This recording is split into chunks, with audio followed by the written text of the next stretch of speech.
he's just not speaking into the cell phone very clearly. But my understanding is that comes from his call. All right, why don't we just listen to it? Yes, Your Honor.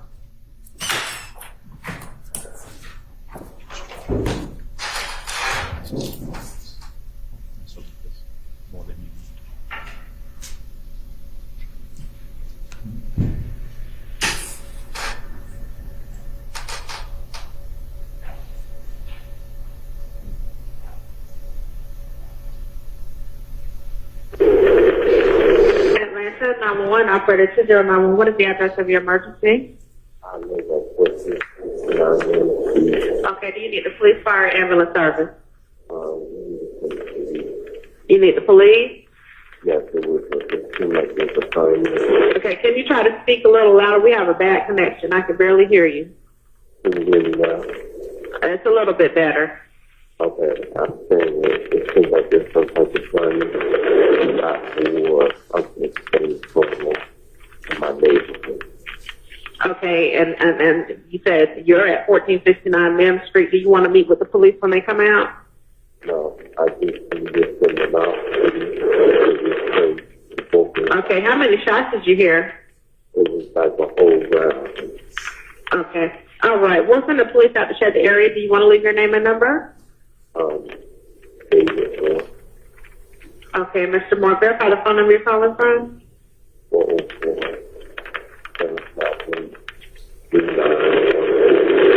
404-758-3914. All right, we'll send the police out to check, okay? Thank you.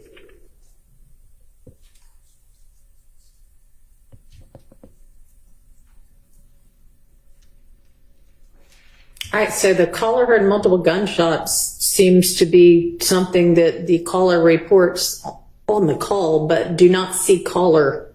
I don't know where that comes from unless it's from...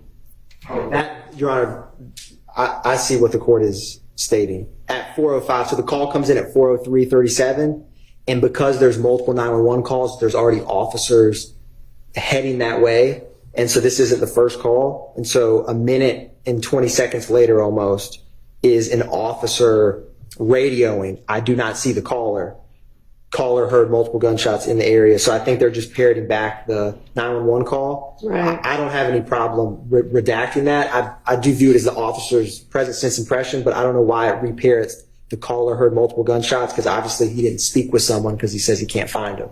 And that caller didn't want to come outside and speak. So I don't have any problem redacting that third line, Your Honor. Okay.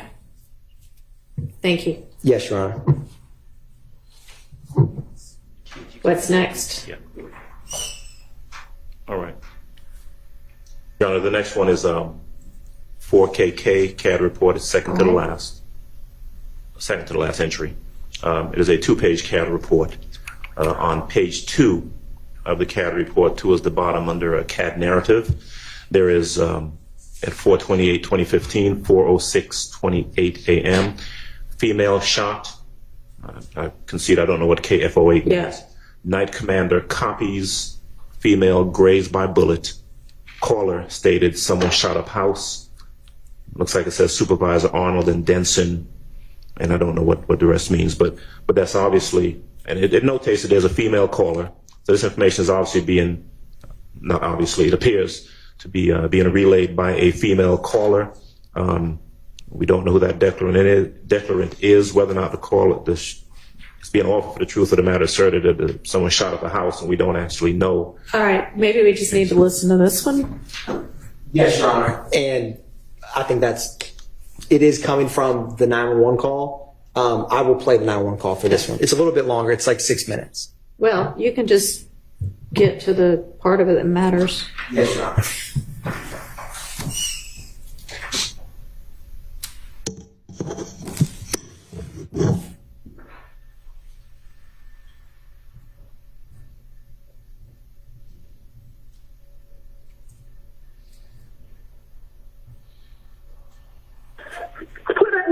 And that's the 911 operator 6587. What's the address of your emergency? Someone just turned a shot on my house and my auntie got shot. Okay, what's the address? 1428 1428 Adair Avenue, Adair. 30314. Is this in a house or an apartment? You said what, ma'am? Is this a house or an apartment? A house? Okay, that's Adair Avenue Northeast. Oh, Southeast? I thought it's Southeast. Okay. 1420 Adair Avenue, Atlanta, Georgia, 30314. Okay, it's not coming up Southeast. And Your Honor, around 2 minutes and 31 seconds, this gets to the female being grazed, so I'm going to jump to that. Okay. And is it? All right, and what's your name? Okay, Diamond, can you tell me what happened? I was just, when I woke up to the slingshot, somebody just told me they were shooting up the house. Okay, was anyone shot? Yes, ma'am. Okay. Are you with the patient right now? Oh, she's lying in bed. Okay. Are you with her right now? You said what, ma'am? Are you with her right now, Diamond? Yes, ma'am. Okay, how old is she? She is. She didn't get the bullet they go through. She got straight. But she is. And the reason I highlight that part, she says the bullet did not go straight, which is how the CAD report ends up reflecting female grazed by bullet because her aunt was shot. Okay. I mean, other than the night commander copies part of that, that's all the caller obviously relaying what just happened. So that would fall under the same exceptions as the others. Do you intend to, I mean, the night commander copies part, can you I can redact redact that out? Okay. Yes, Your Honor. All right, what's next? Is there anything else? I believe that's it. Okay. All right.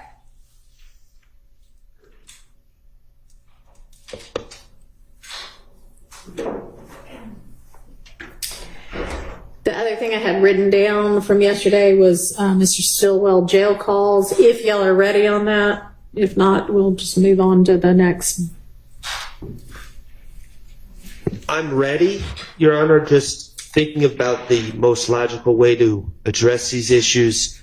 They're about 14, 15-minute calls.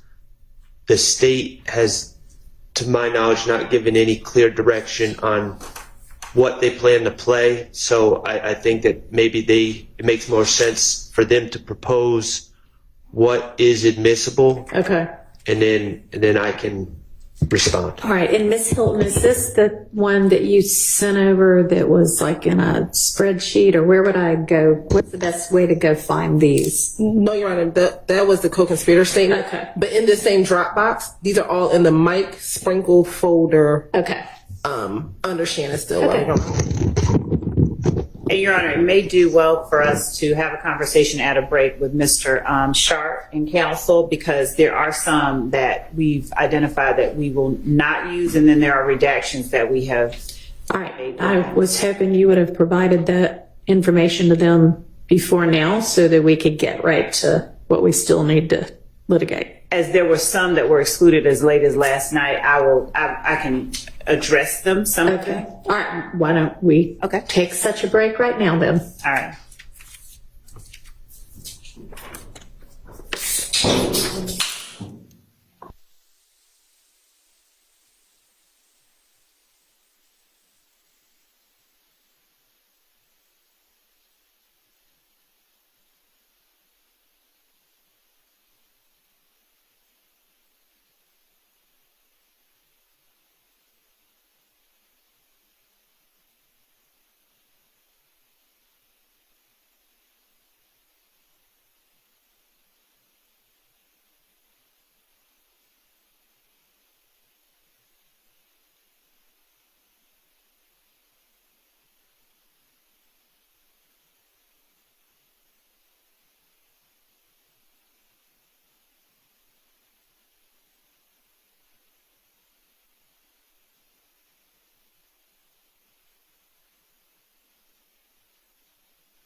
some things.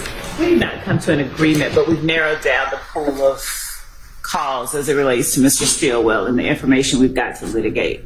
Okay. Before we get to that, actually, with regard to the CAD reports that we just went over, how many different incidents does that cover? Oh, how many? 10? Let's ask Mr. Adkins, since he seemed to be handling He them. was. Mr. Adkins, how many different incidents are covered in the CAD calls that we just reviewed? 3 incidents, Your Honor. Okay. How many different 911 calls do we need for each incident? So, Your Honor, there is, let me get my notes. These are all like, okay, go ahead.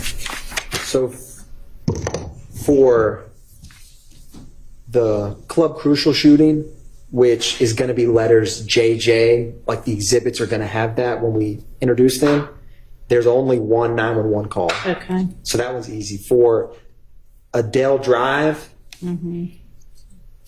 there is 4 CAD reports, 4 911 calls. Okay. The state wanted to introduce multiple of these. And why is that? So, Your Honor, a couple of these is, for example, and Adele Drive is a good example of this.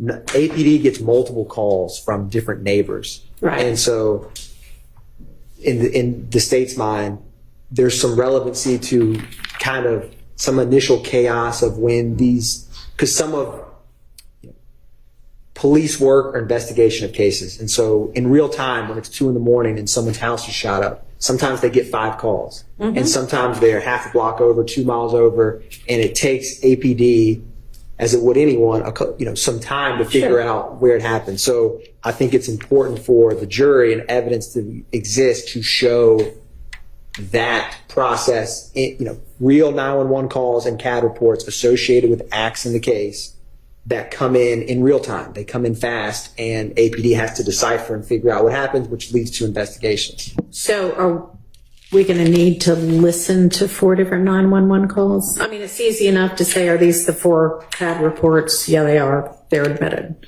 Your Honor, specifically with the 911, we will not have to listen to 4 911 calls. Okay.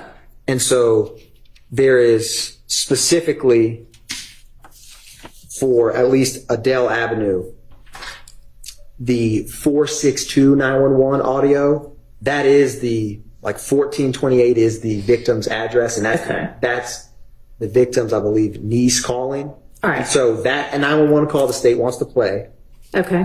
And there was, of the 3 other calls,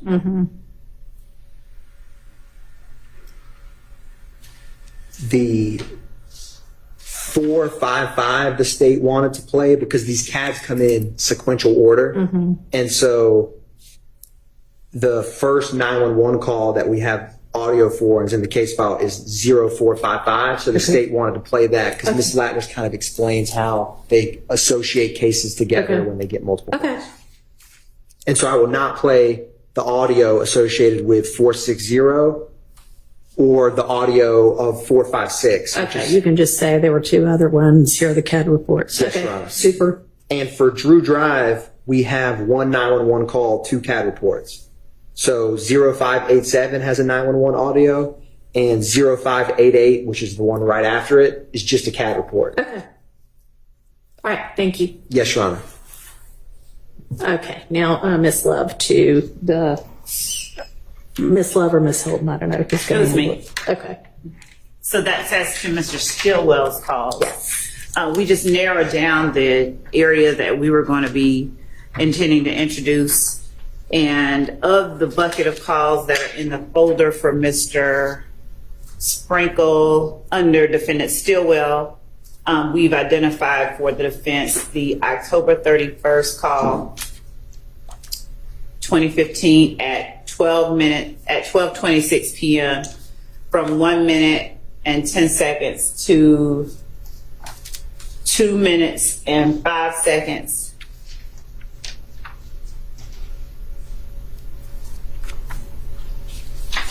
We have eliminated the November 9th, 2015 call at 12:04. We've discussed and do not agree on the November, well, we don't agree on any of them. Mr. Sharp wanted me to make sure that I was clear. We don't agree on, they don't concede any of these, but November 9th, 2015,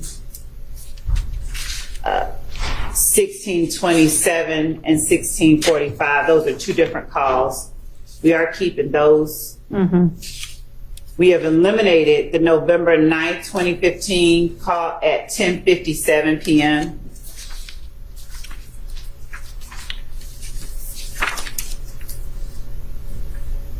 The November 10th, 2015 call at 16:41. We are introducing the portion starting at 1 minute and 50 seconds to 2 minutes and 30 seconds. And then the portion at 5 minutes and 51 seconds to about 6 minutes. Okay. Then the November 13th, 2015 at 16:58 call. We are introducing the portion from 12 minutes and 40 seconds till the end, which I believe is about 15 minutes. The November 18th, 2015 call at 17:30. We're introducing the portion from 10 minutes and 45 seconds till 11 minutes and 21 seconds.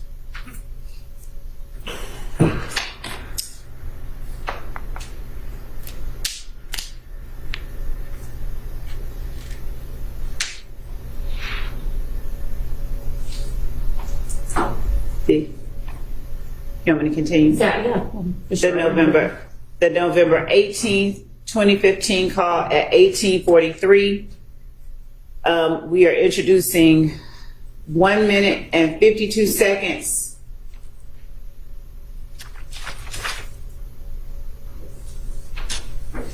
till about 4 minutes and 35 seconds. Previously, I was just told it was 3:20 before 35. So 1:52, the call starts, and then 3:20 to 4:35 is a specific portion that we have identified to Mr. Sharp, but we may have to back it up a little from 3:20 just for context, but 3:20 to 4:35 is the portion that we identify. Is that all of them? No, there's a couple more. Okay, go ahead. So November 19th at 17:26 from 2 minutes and 15 seconds to 3 minutes and 50 seconds.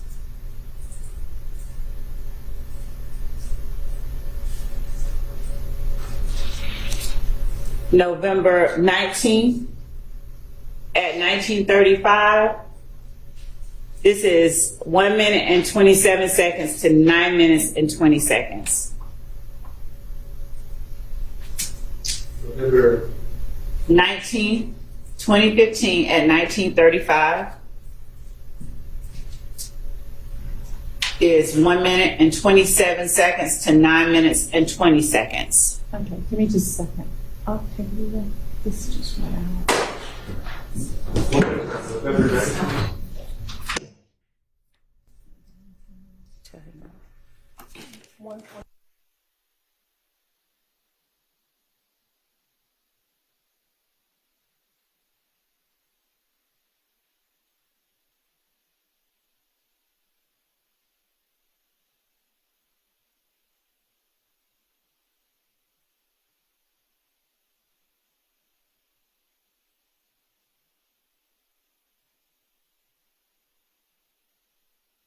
So 19, okay, I'm going to repeat for Mr. Sharp. November 19th, 2015 at 19:35, we will play from 1 minute and 27 seconds to 9 minutes and 20 seconds.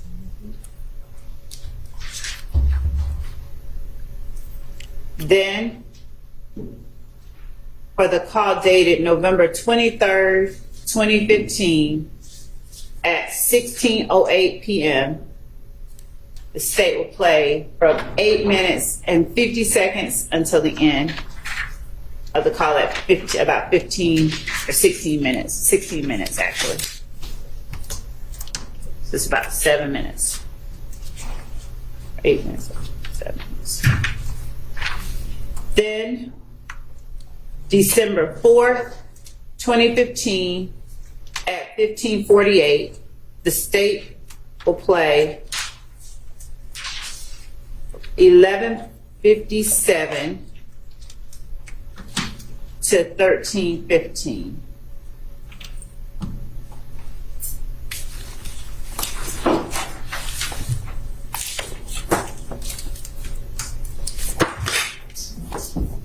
Then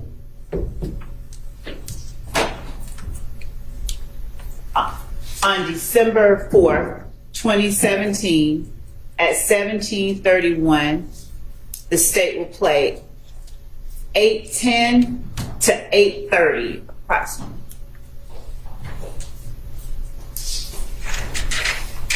And finally, on December 7th, 2015 at 16:55, the state will play from 13:50 to 1600.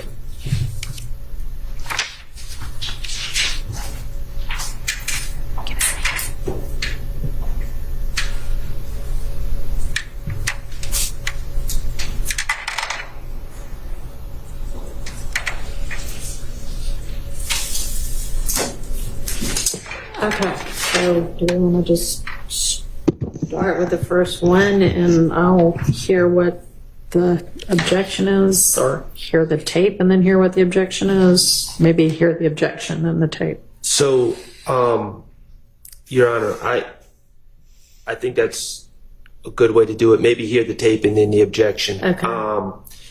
The reality is, I've listened to all these calls, but I'm not going to be in an agreement with the state, so we're going to have to litigate it. So there's not really any sense in further negotiations, respectfully. I mean, we at least have the portion that they intend to play now. Yes. Okay. All right, so if you want to just start with the October 31st one and play that portion that you intend to play, and if I need to hear, well, I assume if you intend to play it, it'll give the jury enough context also. Is there like a general objection on all of these, or is it going to be different depending upon? Well, I will note that several of these calls involve people threatening Mr. Stillwell and him reaching out for help to stay alive because the system has placed him in a cage with people who are potentially trying to kill him. I find something rather perverse about the system putting him in a cage in a situation where he needs to reach out to help to survive and avoid having a shank plunged into him, and then us using that against him. So that is my general objection to some of these quote-unquote gang-related statements. I think we all know about the danger risks and the deaths and stabbings that have occurred at 901 Rice Street. So he's really in a no-win situation there. And I don't know, that just does not, on policy grounds, that doesn't seem like something that should be held against him. He didn't ask to be put in that situation. But other than that, Your Honor, there's different topics, there's different objections. Okay.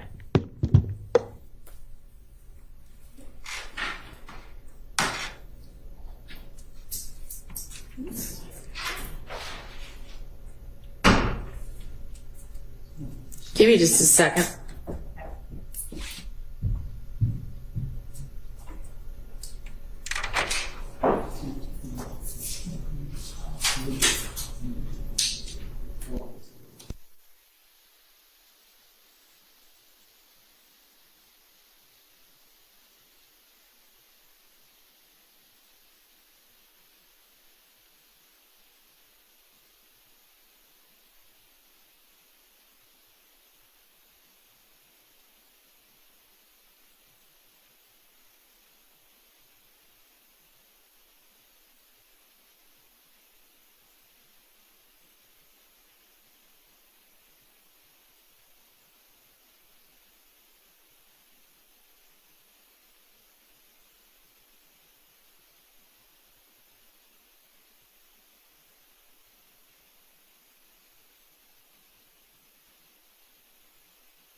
All right, so we're going to listen to the October 31st portion that's at issue. Or go to www.visitfromhome.net to learn more. Thank you for using Securus. You may start the conversation now. Hello. What's up? Hey. What happened? Lewis and the lawyer, I had to talk to the lawyer. Oh, okay. What is that? And you just let him know he behind me, everything good. Lord sent him down there so I can interview him to see if I wanted him. I'm like, so I can hand the case in. Your Honor, I'm going to double check to make sure it seems unusually quiet. Okay. So I'm going to make sure the volume is maxed. All right.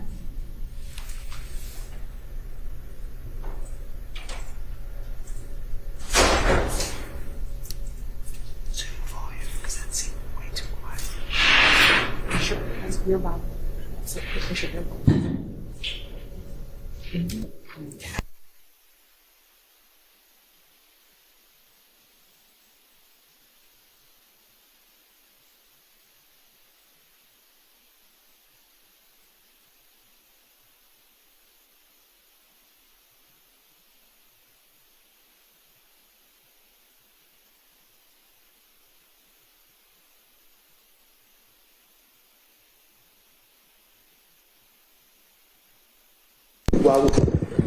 While we have a minute of downtime, I'm getting dispatches from colleagues that are not here. Okay. We wanted to make sure that we're all on the same page, and I guess the court acknowledged that the Mr. Kendrick's video that was discussed yesterday, the video of his interview, that everyone was on the same page that Mr. Kokomo, Mr. Steele were going to provide a copy of that video because it was not introduced at the time we were discussing it yesterday. Okay. And I think that everyone wants to make sure that you are on the same page that we will be supplementing the record with a copy of that video. Right, and I think didn't we talk about that yesterday, that would be Defense Exhibit 1 to that motion? Yeah. Yes, I thought we did, but... Yeah, we did. Okay. So it's admitted.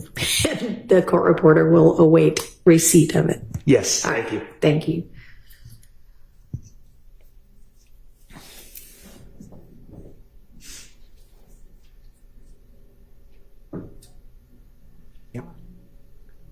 Hello. What's up? Hey. What is it? Lewis and the lawyer, I had to talk to the lawyer. Oh, okay. What is that? And you just let him know he behind me, everything good. He said, Lord sent him down there so I can interview him to see if I wanted him. And I'm like, if you feel like you handle the case, then I want him. If you feel like you can't, then don't waste my time. Oh, okay. You want him? But he talking like he can handle it, like everything. He can handle everything. He said he's been working with all type of stars on all type of murder cases and all type of cases. I'm sorry. Okay. Can't hear that at all. Your Honor, we're bringing over a Bluetooth speaker. I'll give the court what is being said so that at least we can discuss it. Mr. Stillwell says, when asked how he's doing, that Thug sent the lawyer down for me. I went and talked to him. He let me know he's behind me. Everything's good. Thug sent him down there so I can interview him to see if I want him. I feel like he can handle the case.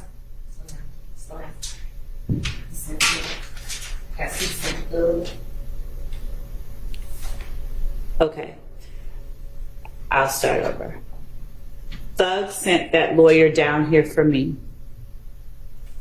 I went and talked to the lawyer. He let me know he's behind me. Everything's good. Thug sent him down there so I can interview him to see if I want him. I feel like he can handle the case, and if I want him. If I feel like he can't, then don't waste my time. He's talking like he can handle it. He's been working all types of stars and murder cases. All right, so the extent of it.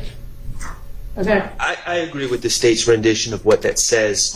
All right. My objection is relevance and 403, specifically confusion of the issues. So, to my knowledge, well, first of all, let me just say this. Factually, I think the state would acknowledge this. I did not represent Mr. Stillwell in 2015. I did not meet Mr. Stillwell in 2015. I am not the lawyer that represented that. I beat murder cases all the time and have represented all sorts of stars. So, factually, this creates an impression to a jury that, and I know I'm not a party to this case, but I am linked inextricably with my client. This creates an impression to the jury. A reasonable deduction of the jury would be that he is talking about me, that Jeffrey Williams sent me, and let me just be clear, I have no information that Jeffrey Williams sent anyone, but Jeffrey Williams sent me to talk to Mr. Stillwell, and that this is just a continuation of Mr. Williams sent a lawyer. I'm here representing Shannon Stillwell in 2024, and all that is completely false. I know who represented Mr. Stillwell in 2015. I don't know if that's the individual that's being discussed, but it wasn't me. Furthermore, I don't know of any information or any evidence that Mr. Williams ever hired a lawyer on behalf of Mr. Stillwell, or had any role in that. I don't believe that to be true, but the state has not provided any information. So this is misleading. It's confusing the issue. It creates the impression that Jeffrey Williams sent me, current counsel, and I'm continuing to work on behalf of Mr. Williams representing Mr. Stillwell. All that is false, and the state, I would hope, would agree that any impression that it was me would be misleading to the jury. So I'm not sure what the relevance is, but certainly there's 403 issues that outweigh any probative value in this piece of information. And Your Honor, just to add a bit more context to that, certainly we agree with everything that Mr. Short has said. We're going to have an objection as well, of course. We don't believe that conversation that you're about to hear is, number one, irrelevant, that it advances any issue specific in this case. But more importantly, and the state knows this, I'm sure they do, there is no indication, and there, in fact, was not any attorney hired by Mr. Williams for Mr. Stillwell, Mr. Jackson. And so any discussion that the court would hear, that the state would intend to introduce about Mr. Stillwell talking to someone else about Mr. Williams sending an attorney down, or whether he's going to hire an attorney, or the fact that he did not hire an attorney for him, I don't see the relevance. And so that's just adding a little bit more context for the court. All right. Thank you. I'll hear from the state. Yes, Your Honor. As far as the relevance goes, the fact that the alleged leader of the gang that Mr. Stillwell is a member of is securing for him representation for a murder that is alleged on this indictment, that we allege that other members of this gang committed, and the fact that we allege that in part one of the ways that the gang protects its members is to pay bail for arrested gang members and enterprise members, and to obtain and procure representation for them. The fact that Mr. Stillwell is relaying out of his own mouth that the alleged leader of YSL has sent someone down there, and the fact that this person has been, according to Mr. Stillwell, working with all types of stars and murder cases.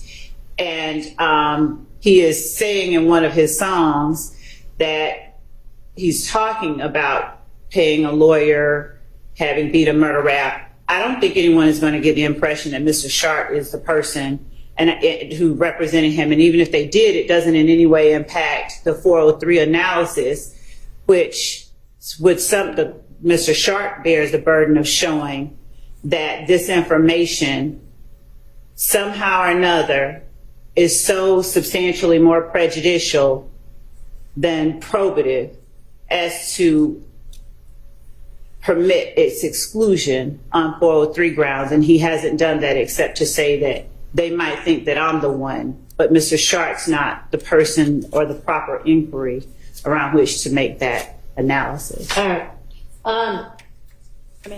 It doesn't actually say anything bad about any lawyers.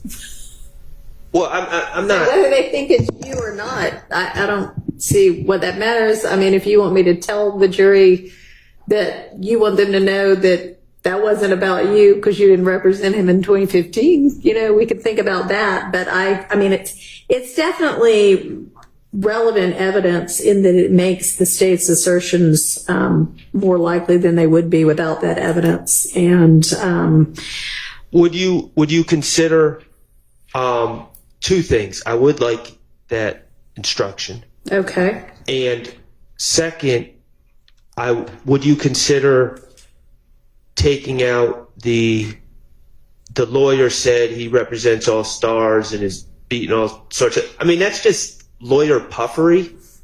And I don't know why that was said, but at the same time, I don't know why that would come in. Go ahead. So as it relates to Mr. Sharp asserting or asking the court to assert or put before the jury evidence about him, I don't know that would be appropriate, but we can address it at a different time. And as for whatever the lawyer said about him representing all types of stars in murder cases, the fact that Mr. Stillwell made that assertion is the part that we believe is most relevant, because that means that it was important to him, and that's his belief. He's telling this person that he's saying he can handle it. He's been working all types of stars in murder cases. That repetition of that part of whatever the conversation was is the part that we believe is most pertinent. Okay, and you're saying that then shows up in a music video, or what did you say about that? With respect to the music video, I pointed the court's attention to the music video that we heard earlier. Just that he had beaten a murder rap. Okay. Pay my lawyer $30 for that. To beat a murder, I just beat a murder rap. Paid my lawyer $30 for that. Okay. Your Honor, me and my slimes above the law. I'm sorry. The problem is that there's nothing to indicate that there's any connection between that particular lyric that we saw in that video and this conversation that Mr. Stillwell is having with his significant other about an attorney coming to see him. And the important part pardon my seat. The important part, I think, to add into the analysis is that, Mr. Williams does not hire an attorney for Mr. Stillwell. And so there's been an association that's been shown already between Mr. Stillwell and Mr. Williams. And the fact of Mr. Stillwell having a conversation with his significant other, his girlfriend, about whether or not a friend of his or an associate of his is going to assist him in getting an attorney doesn't prove anything. I know they can argue whatever they want to argue, but there's got to be something to indicate that that's a reasonable argument that they're discussing this, or Mr. Stillwell is having this discussion in the context of the quote-unquote gang leader getting him an attorney as part of this overarching and ongoing conspiracy, and there's no evidence to indicate that. And then so for that reason, I would say that, again, I don't believe it's relevant at all. I think it does confuse the issue. Okay. I'd ask that it, well, you've got to hear it. I understand the objection. It is admitted. I will give the instruction that it wasn't Mr. Shard if you want to come up with something like that. And otherwise it comes in. What's the next one? To address my concerns about the idea that the jury would think that the lawyer in question is representing Mr. Stillwell currently, I'm probably going to include Mr. Botts in that too. It was neither Mr. Shard or Mr. Botts. Okay. I would also ask that in that instruction that it be added that it was not Mr. Steele who represented or who came down, quote unquote, to talk to Mr. How about it wasn't any of the, was it, I don't know who it was. Judge, I would. Mr. Steele. No.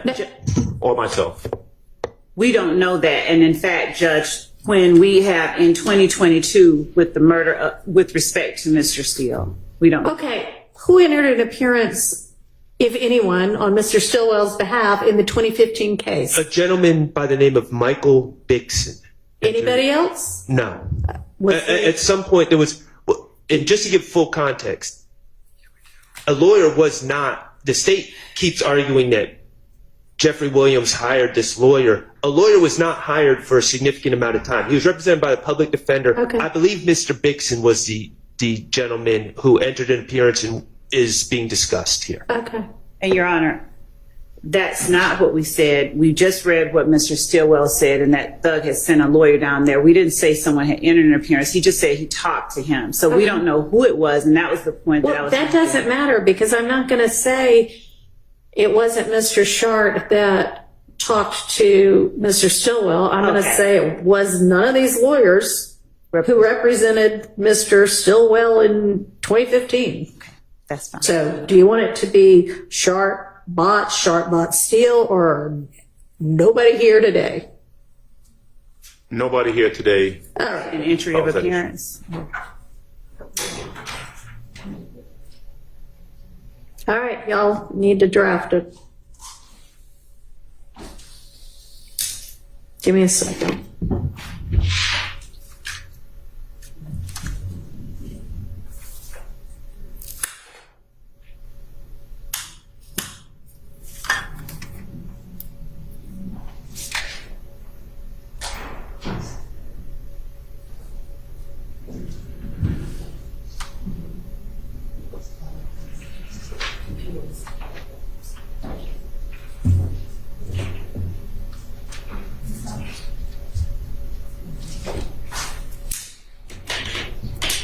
All right.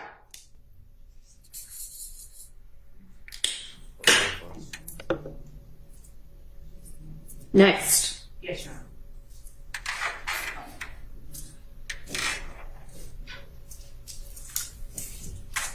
Judge, I'm going to try and play it through a Bluetooth speaker rather than. Okay.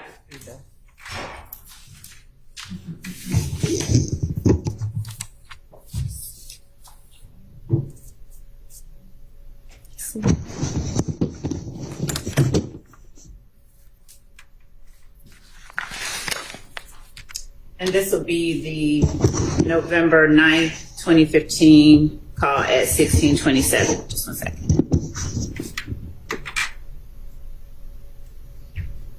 At what time are we playing? I didn't give it's the call, the whole call. Whole thing.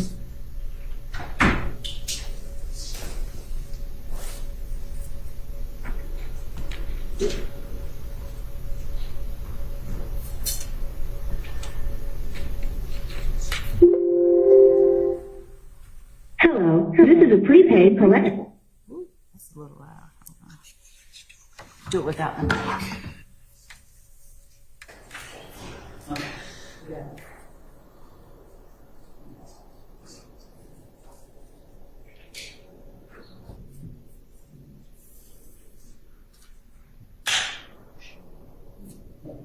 I'm going to start where the cost.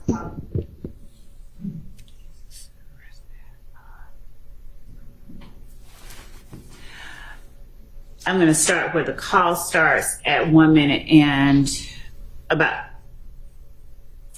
27 seconds in. After the securities.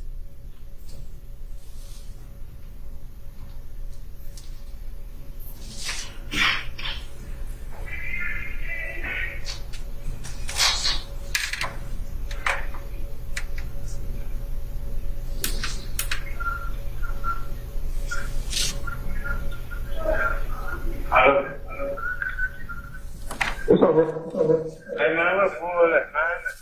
It's fine. Someone with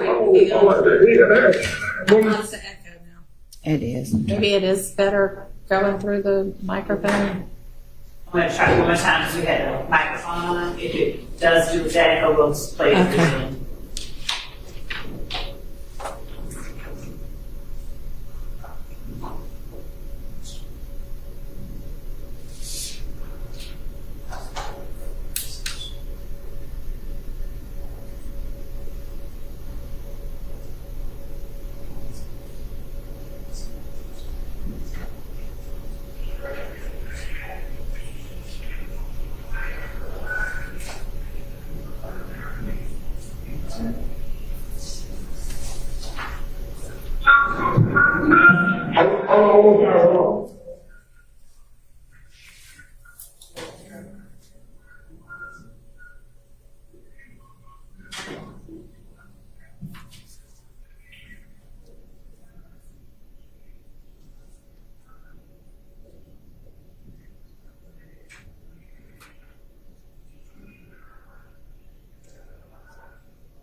Honestly, if the transcript, that might be easier.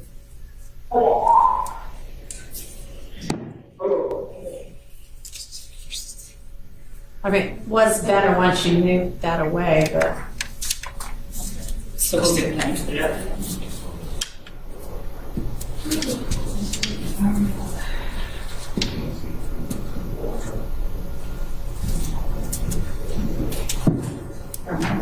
Put it right here. Away from my mouth.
Judge, does the court, is the court able to hear that? Because I'll just play it through Zoom if not. Not really. I mean, I can hear it. Can That's I not discern what they're saying? No. I mean, some of it, but. I'm being encouraged to play it through Zoom. Okay. Try the Zoom. Do you have a transcript of it? Not one that's really that accurate. Okay.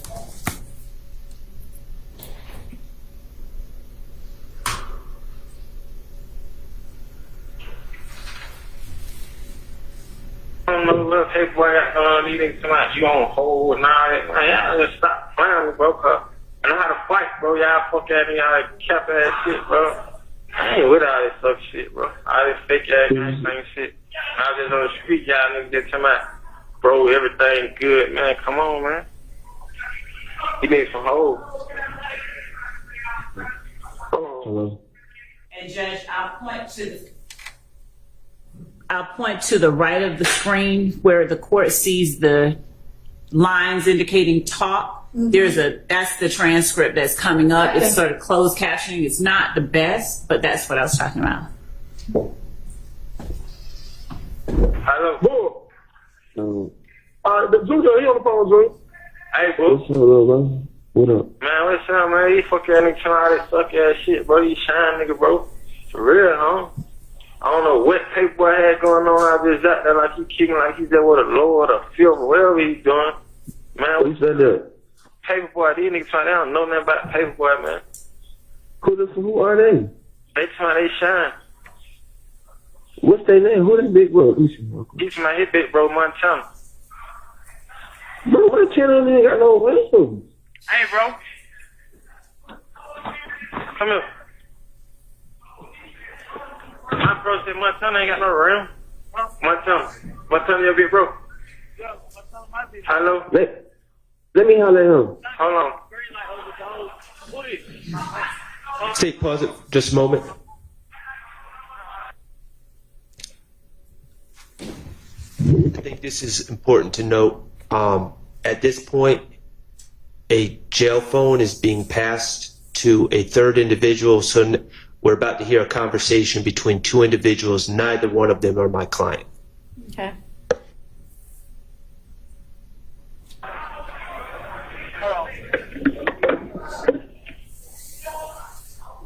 Hold on, boy. He trying to have that something in there, though. Hold on.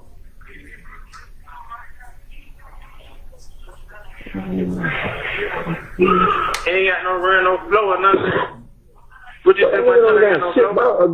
A green light and a floor is different, man. Hey, I said here. Bro. Hey, yo.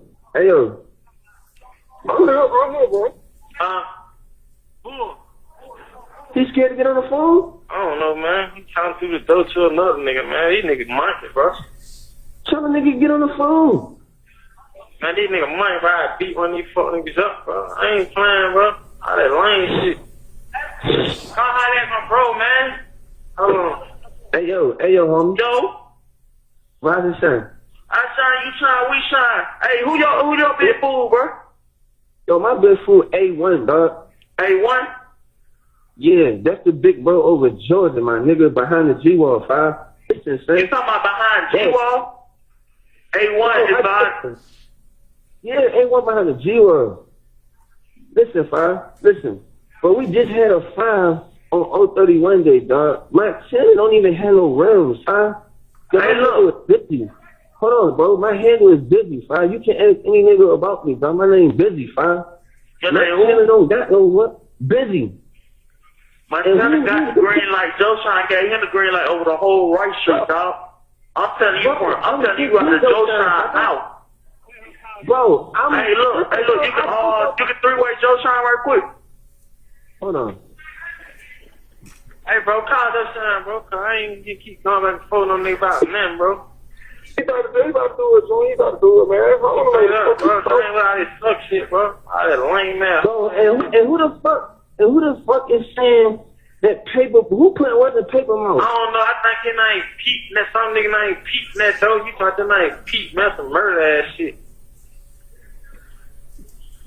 Hold up, bro. I ain't about to do it on three-way because I don't know how to work my mama's phone. I got Joe. Hey, new guy. Huh? What phone at? Is it on? Hey, come on, what's your saying number, boy? 770-255. Yeah. Yo. 9113. What's up? And they said you on hold. Yeah, I don't know what the hell that shit be about. What the fuck? He said my time is green light, but he ain't say my time ain't got no sign. He said he's green light. Bro, I know my channel. Find my channel. Used to be a he keeps telling nigga next door. Bro, nigga know my channel. Dog, nigga ain't saying my channel. Nothing bad about the nigga. Used to be brown, bro. My channel used to be brown. Bro, that's the only my channel who shine fire and got the green light, dog. I'm telling you something I know, Shannon.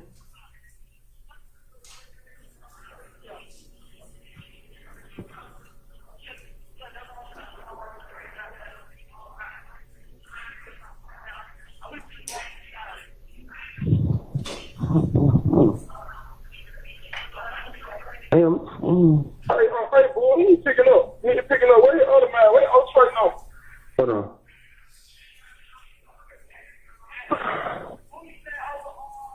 Hey, yo, call his number.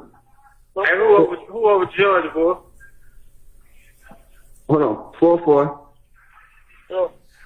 632 Yeah. 6586. Bro, Pop got the whip for Georgia right now.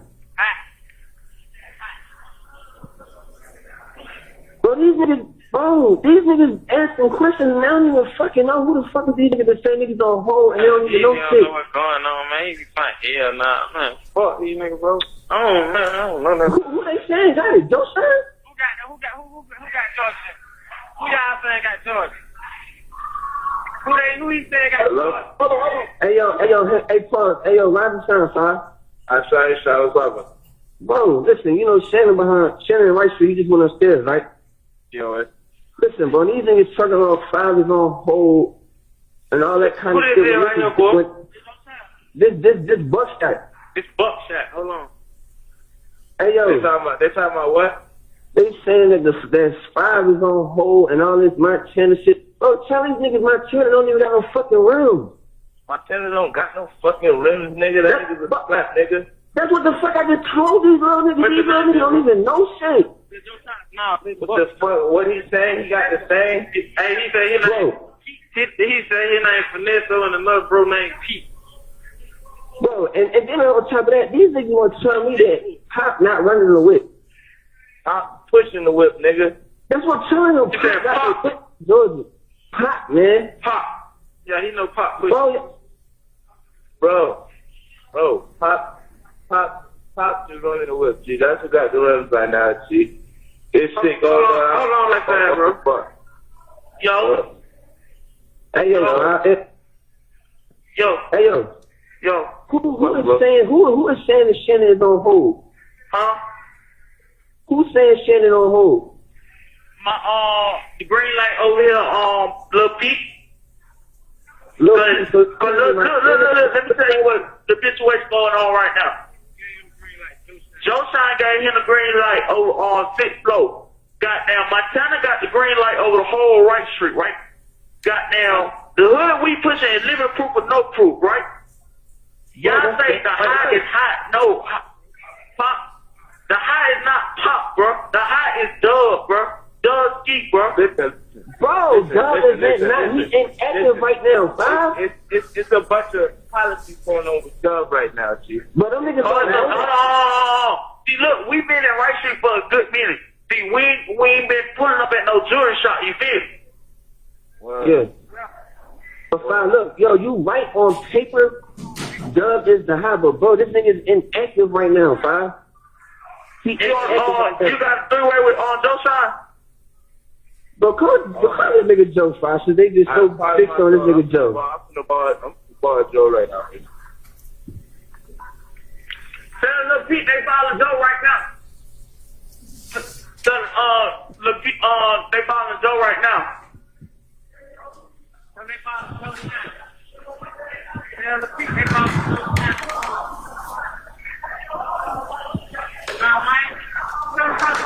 Hello? Yo. But we still saying though, let me put me on track what's going on. Hold on, who you be? Unless I be that started slim finesse up banging that original ice I said G-Shine one hell one whole double OGs all I know banging for G-Shine what we do living proof or no proof. Hey yo, what pop fool? Hey fine, hey Joe Shine, listen fine. Alright, did you get a nigga Montana the fucking green light over Rice Street? Montana, yeah. Alright. Okay, who the fuck is Pete? Pete? Yeah. Petey? But really, I was telling you, I really don't give a fuck who these niggas is. Bro, these niggas talking about Shannon's on hold and all that shit. You know niggas on the phone now, dog. Get these niggas right. No, they tripping. Leave me in. Hey, Joe Shine. Yo, Joe Shine. Listen. Yo, Shannon is not on pause. Bro. Shannon is down low. 50 bro. Shine hey, look, down low. 10%, bro. He's hurt. Down low. Hey, look, we just listen, bro. Y'all matter of fact, bro. Listen, bro. Just listen, bro. I'm gonna tell you everything you need to know. Y'all niggas listen, bro. Shannon is not a dub. He's not on pause, bro. He's Shine, bro. He's official hurt, bro. He's in the lineup, bro. He's in tune, bro. So y'all are to embrace him, bro, and stand behind him as so, bro. Alright, down low. I'm gonna put Peter Drake on that right now. Tell Montana. Give me y'all listen. Tell Montana I said this. Don't like tell Montana. No, Montana downstairs. They call me up to the 6th floor. Okay, listen, you need to let all the bros know. You tell them that you talked to me today. The big bro, you let them know that I said Shannon is Shine, bro. And everybody face him and stand behind him and so. Down low. Hey, yo. And tell them that he be getting at me beef out, bro. I need to hop. They got Trey Williams to bust at me, bro. Everybody got Trey Williams to bust at me, bro. I need to hop in all the bros in Rice Street. Down low.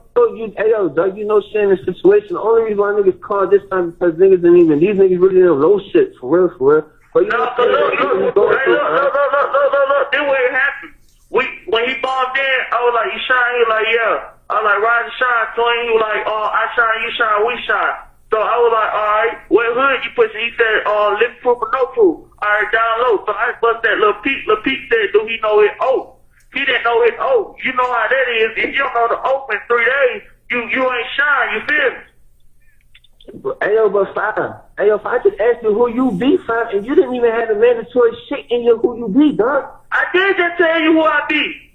Bro, the only thing you had in there is double O. Hit him up right now. Hit him up right now. Unless I be that first slip or bang that original ice, I said G-Shine, one half, one whole. Number 01 G's up is all I know. Thank you for two shine what I do, living proof or no proof. Blah.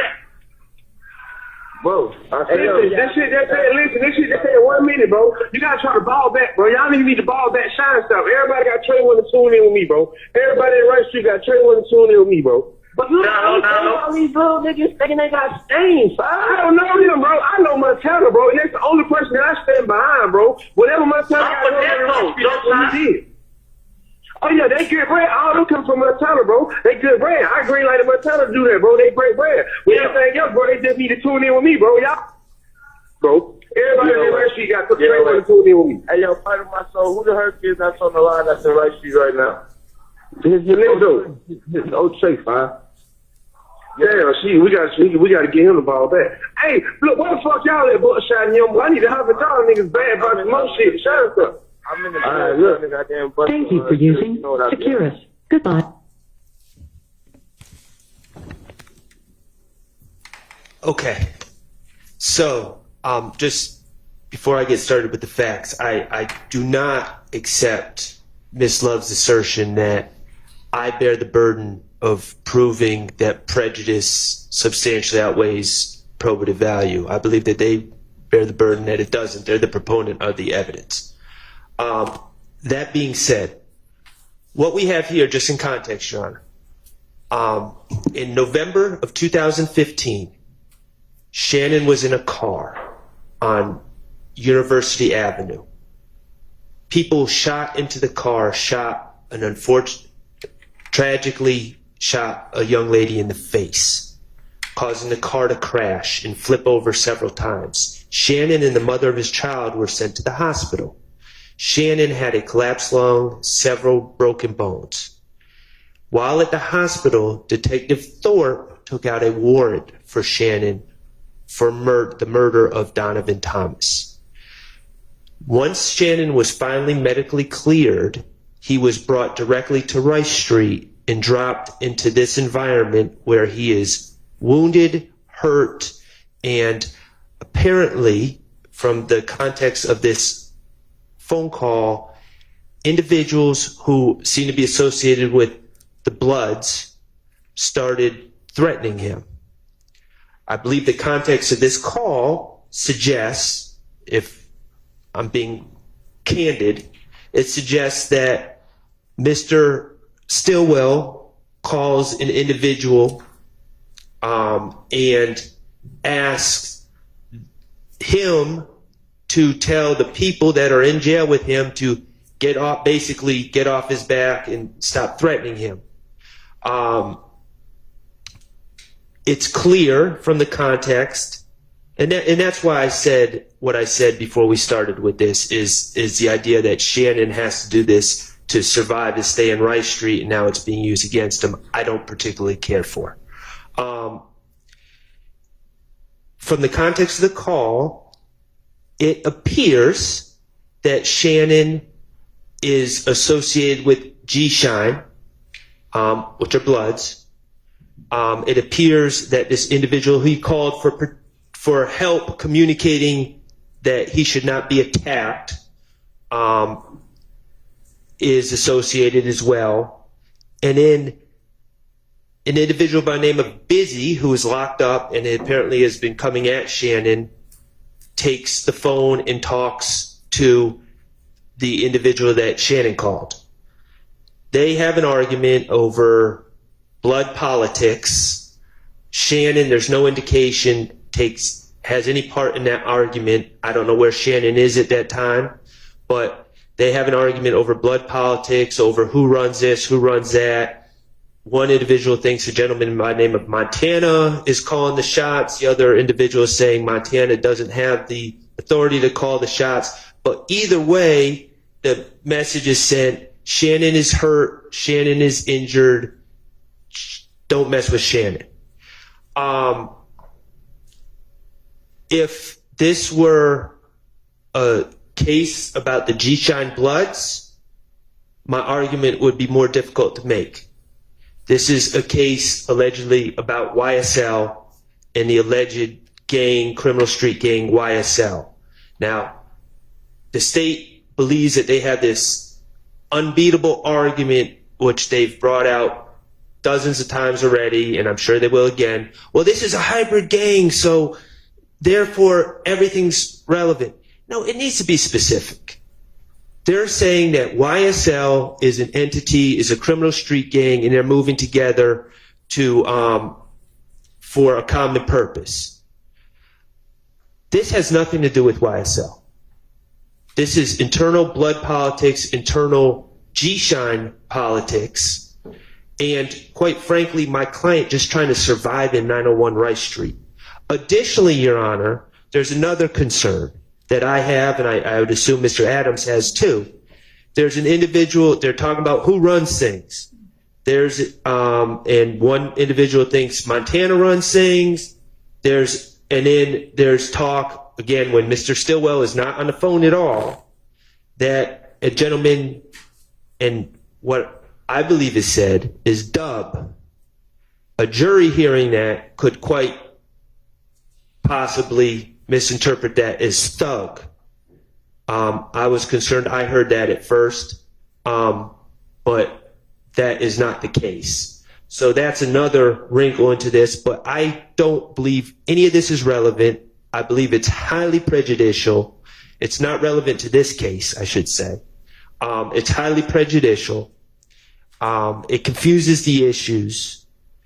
And for a substantial amount of time, I did not note the starting time, but from a time till 8 minutes, Shannon is not even a party to the conversation. A certain time, I'll say around 6 minutes, but I didn't note the exact time, to 8 minutes, Shannon is not part of the conversation, and from 10 minutes and 40 seconds onwards, Shannon is not a party to the conversation. So it's unclear to me how this could be labeled statements by a party opponent and be admitted that way, or any sort of admission. Finally, Your Honor, I don't think I need to say this, but we have not been noticed that any of these individuals in this phone call are on the state's witness list, so we will not have the opportunity to cross-examine any of them. All right. That conversation was clearly not testimonial. I understand.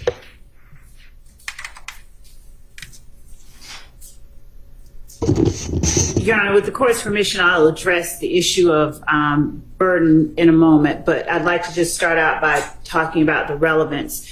Mr. Shart's assertion regarding the fact that this case is against YSL is, and therefore any calls that defendant Stillwell makes to have someone verify his blood gang credentials are therefore not relevant, is belied by the part of the indictment wherein the state asserts YSL claims affiliation with the National Blood Gang, and that some associates also claim the blood subset gangs, Sex, Money, Murder, and 30 Deep.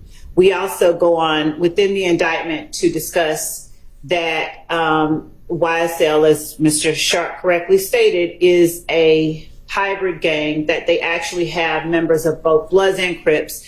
But specifically, we also assert that YSL associates often use and write the word black, which some of our witnesses have come forth and said means other things than what our experts have said, which is blood love all the time.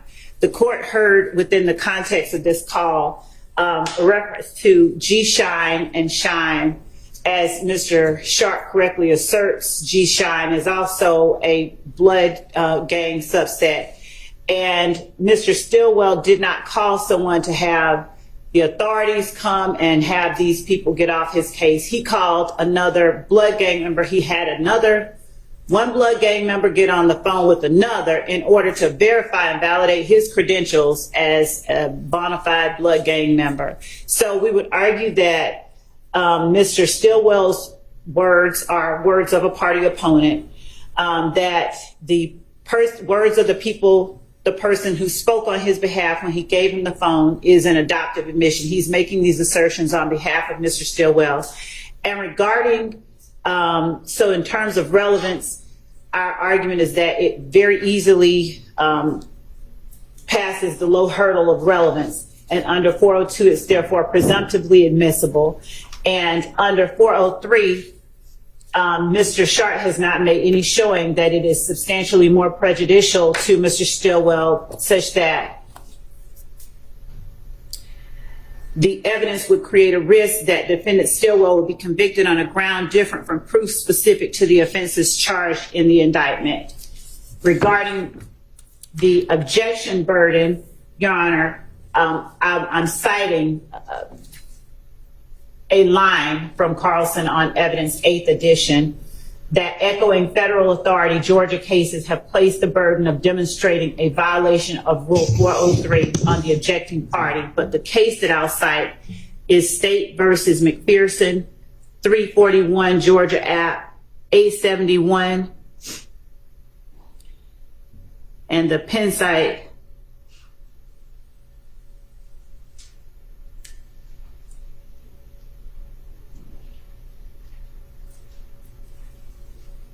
is at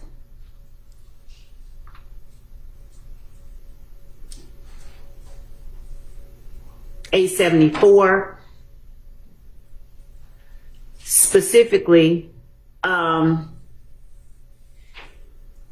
in discussing or analyzing whether or not there is a 403 reason to exclude the evidence, the court says that it finds no basis in the record to support the extraordinary remedy of excluding this evidence as unduly prejudicial, particularly given the strong statutory presumption of admissibility. There has been no showing that the evidence would confuse the issues, mislead the jury, waste time, or be cumulative of other evidence, or that the probative value of the evidence otherwise would be substantially outweighed by its prejudicial impact. And the fact that they're saying that there's been no showing. But is that because at that point it's on appeal? When the court says, are you talking about at the trial court level somebody didn't show, or here on appeal? Because that's I see different. what the court said. Okay. Yeah. I think it's... If the court would give me a moment to analyze that aspect of that case.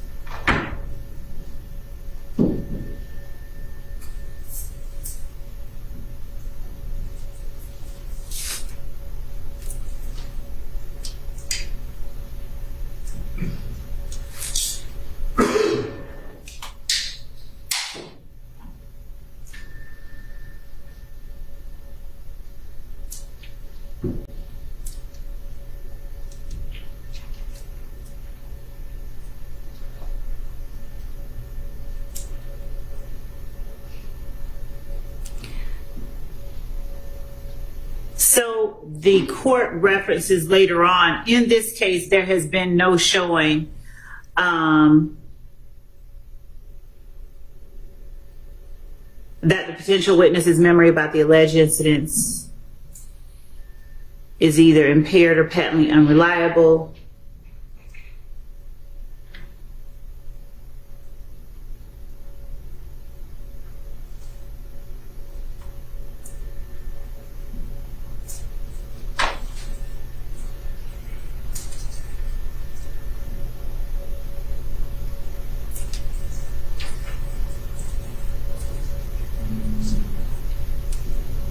Just one.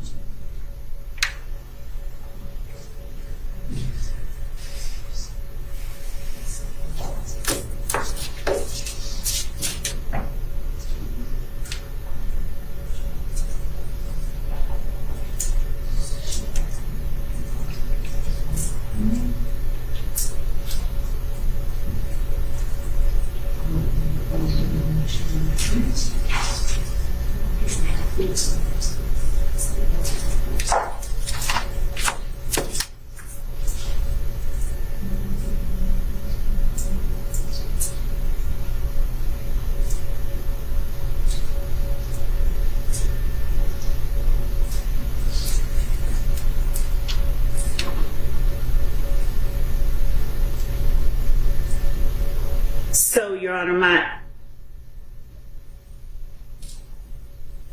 my reading of the case is that in this particular case, in the record that they're looking at, the record below, that there was no showing in that record, that the evidence would confuse the issues, mislead the jury, waste time, or be cumulative of other evidence, or that it would be substantially outweighed by its prejudicial impact.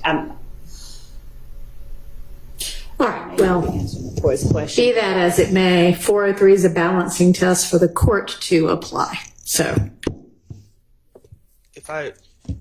Ms. Love, are you done? So,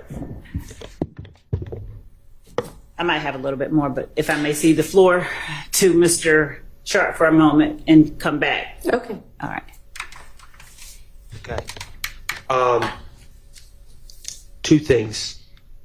The state thinks it's relevant that Mr. Stillwell called someone else for help because he didn't call the authorities. He's in jail surrounded by the authorities, put there by the authorities. I don't know who he's supposed to call. He's around law enforcement. He's not being protected. As far as adoptive admissions, there are two phones. There's not an ability to have a party line in the jail where you can just pick up a third phone. There's not supposed to be an ability to have any kind of cell phone, but I agree. anyway. But in this scenario, another individual has the jail phone. The idea that Mr. Stillwell has adopted what's being said because he doesn't pummel the man with the phone, retake the phone, and say, no, that's not true, when A, he's not hearing what's being said because he doesn't have said phone, B, we don't even know if he's next to that person, and C, there's not a phone for him to speak into to deny what's being said, is preposterous. So it's not an adoptive admission. So, when does Mr. Stillwell, obviously Mr. Stillwell starts the conversation, he gets back on the phone 2 different times? No, he actually is on the phone. Where Mr. Sharp stood up and said that from here on out, this is not going to be him. You hear him throughout that portion. You hear Mr. Stillwell throughout that portion talking on the phone at various times. There is a point at which the talker on the call, the person to whom he gives the phone, says he went upstairs, but then you hear the person to whom he gave the phone to speak on his behalf continue to assert his credentials, and his being the person now talking, his own credentials to speak on behalf of Mr. Stillwell and to assert his validity as a blood gang member throughout the call. So it's at various points, and I could go back and, obviously I could sort of demarcate those specific times where you hear Mr. Stillwell's voice, but there is not a point at which you stop hearing his voice 3 minutes in, and now it's only these two people calling or talking. And it's certainly not a point at which you expect Mr. Stillwell to pummel this man because he's making these assertions, when Mr. Stillwell placed the phone in the man's hand precisely to make those. And it's almost like he's an agent for Mr. Stillwell at the time, somebody speaking on his behalf. I mean, I am going to overrule the relevancy on the 403 objection. I find these to be either admissions by a party opponent or adoptive admissions. And it also probably, to the extent neither of those covers it, I think both of those cover it. So. Your Honor, will you grant me, for all of these rulings that do not go my way, will you grant me a continuing objection? Yes. Thank you. I'm going to presume that we're under the Harvey rule. So I'm going to adopt that. Haven't taken that back, so that's what we're operating under. All right.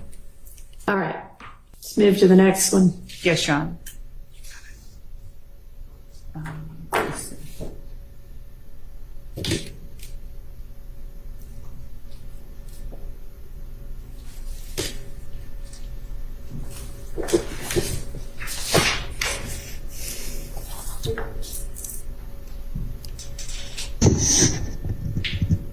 The next one is going to be November 9th, 2015 at 16:45.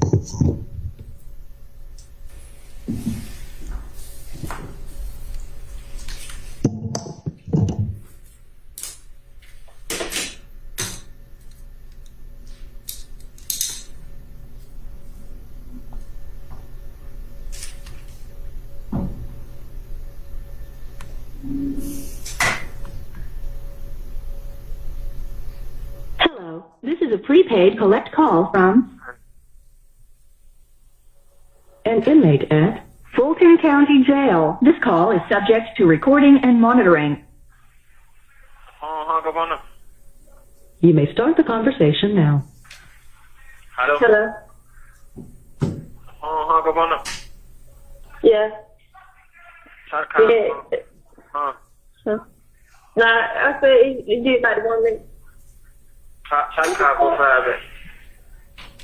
Y'all see what I'm saying? It is. I hope this shit don't fuck up. Everything's good. What are you talking about? Yeah, he talking about everything that you feel. You know, you still sign or whatever, the official or whatever. He said he gonna go up there, tell Pete, and he gonna tell everybody else in the jail.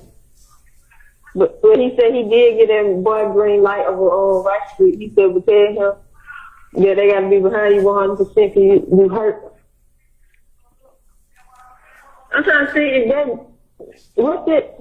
All I said is see if that bull call 698. I remember when he was checking me for that number when his phone broke.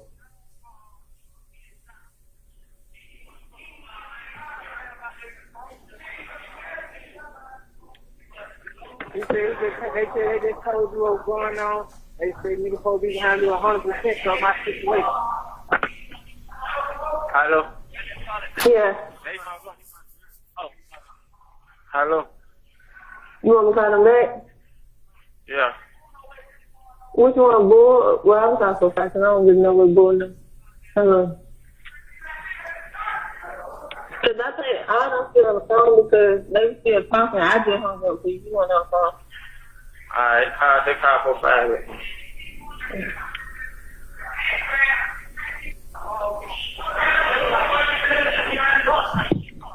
Joe. Yeah, but Joe. Yeah. Hello? Yo. Yeah. Yeah, but what's happening? What's up, bro? Why you niggas screaming this nigga Montana name like Montana just that type of nigga, bro? Exactly, bro. Come on, niggas know this man. That's why I joke, man. Niggas like, oh, this nigga just be giving niggas the green lights and shit, and it's like, come on, son, you not even about that kind of shit. See, nigga, trick. Pete, the fuck, nigga, you really need to be a rolling.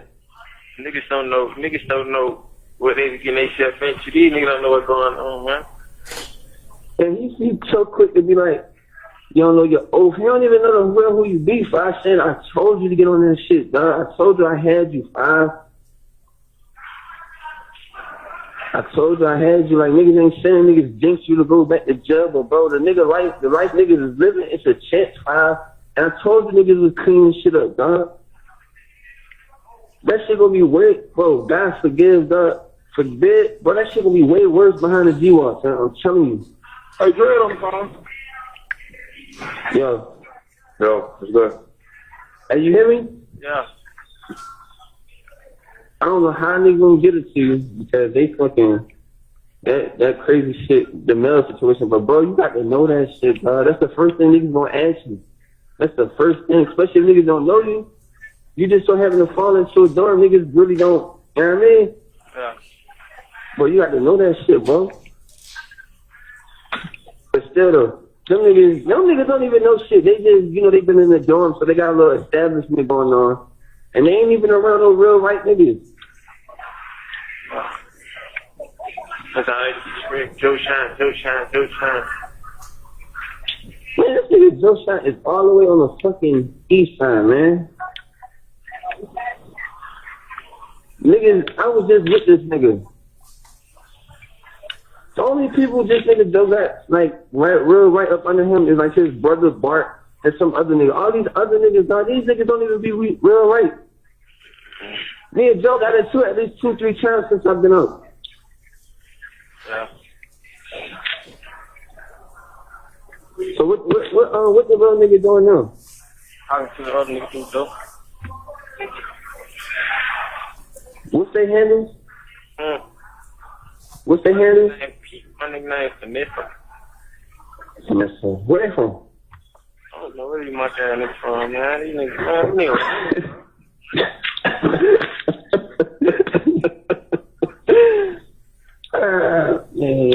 man, you good though, bro. They so big on fucking hearing Joe. Nigga Joe say you good, so I mean, they too big on hearing Joe. That's why I know them niggas don't know shit. I wish you was over here with me on this side. Man, fuck y'all nigga, bro. Straight up. And I'm with that same shit when I was well. I don't give a fuck about these niggas, bro. Straight up. He nigga know how to hit your phone. He just shake my hand, just shake. Bitch ass nigga, you gotta stop playing, man. And then on top of that, who the fuck is y'all niggas to say niggas on pause and you gonna come out your mouth and say you ain't been in no jury shot? These niggas munch. Whatever. Hey, so where my chin at? I don't know. I think he said my tongue downstairs. This nigga got the whole right street, not even on the 6th or 7th floor. Just crazy, man.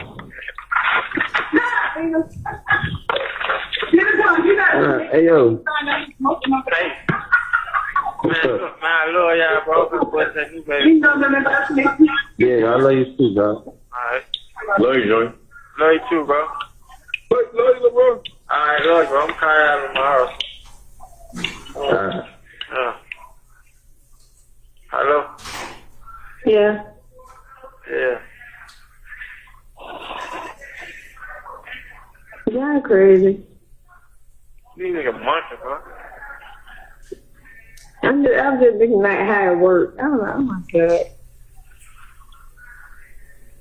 We gotta get this shit straight before the situation now. So stupid.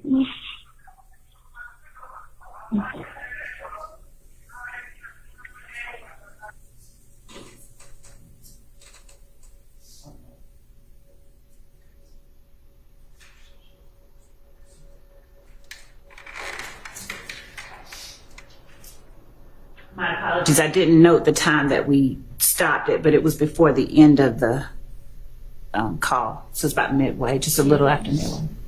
Okay.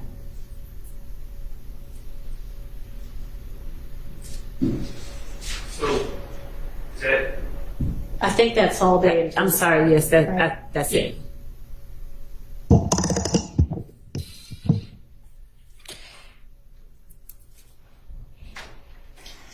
Obviously, Your Honor, I won't repeat myself, but I'll incorporate my argument from the previous call regarding this being evidence that Shannon is G-Shine, not YSL. YSL has nothing to do with this call. And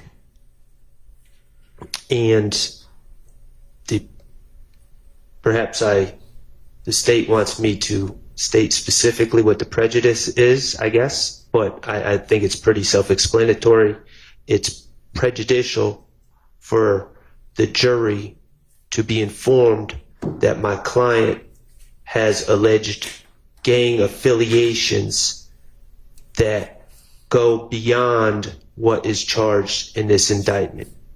And so it is prejudicial to the evidence of my client's gang membership, to the extent, obviously, my stance is if it's evidence of membership in YSL and shows that YSL is in fact a criminal street gang, I understand that would be evidence in this case, but evidence of gang membership outside of YSL is prejudicial. That's my argument. And really, Your Honor, this call is just a recap of what had transpired 18 minutes beforehand in the previous call. So I'm interested in you addressing, is there anything additional in this call that's not covered in the other one? So no, what this call did was belie the assertion that Mr. Stillwell wasn't making those assertions that were made by the person he gave the phone to. This is Mr. Stillwell, but this is it basically coming from his mouth that that's what he was doing. Okay, well, I think it supports then that argument, but it doesn't need to come in separately to the trial. Yes, Your Honor. All right, next. Your Honor, so are we saying that that's coming in or not coming in? It's not cumulative.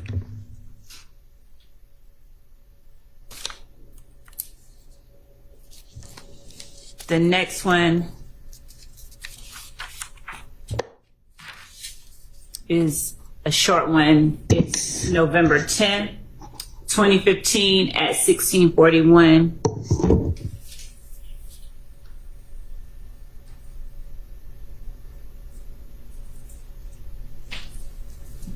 Maybe we'll do this, and then if lunches are ready, we'll break for lunch. Yes, Your Honor. You said 1641? I did.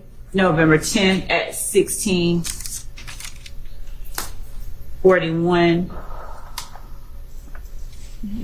Twice. Okay, it's the same one.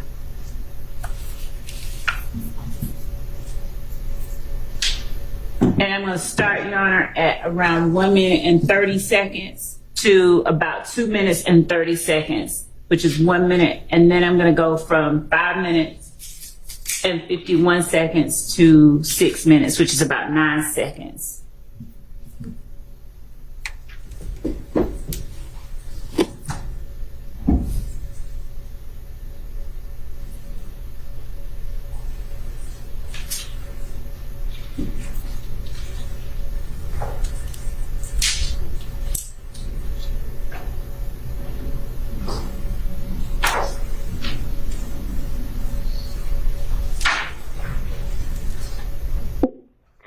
Same dog. Yeah, who told those two? Who? I told those two. Man, We doing it, yeah. I'm talking to my man off the phone, man, so I gotta put some money on that book right quick. How much? I don't need nothing but a 20, so I'm trying to make the little store right quick. I know she I got it. But you got it, but you can't put it on. You at work, nigga. Yeah. Who need to do it? Tell somebody to do it. I can't live my man. I don't know who do this shit. That's what I'm trying to see. I think you can call. I think you can do it online. Call 113 real quick. You still got number? Nah, I got his phone. I ain't got nobody's number. I'm getting on What it is? 678. Hold on. I'm going to fast forward, Your Honor, to 5 minutes and 51 seconds.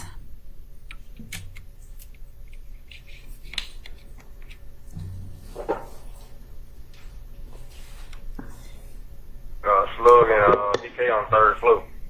Yeah. We trying to come in. Yeah, man. I'm good, really, though. I'm chilling, man. And Your Honor, that call has to be pertinence of that call has to be, is realized when it's played in conjunction with another call that I'll play with the court's permission whenever it's time to play the next call. Okay. Your Where Honor, they, maybe I can help us out. Okay. That's not my client.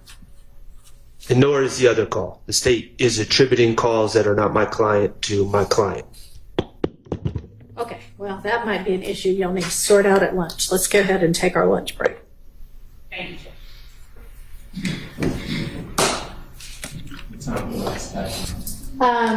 Let's do 1:15.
Yeah. Pussy asshole. Good asshole. What the hell? You don't know. Wait till you get your package. Fuck him. That fuck nigga envy me anyway, man.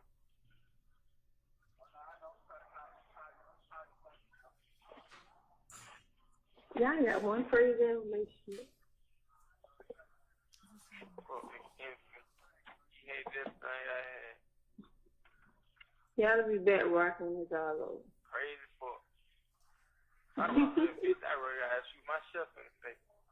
Gotta go back right. I don't wanna fuck that nigga, man.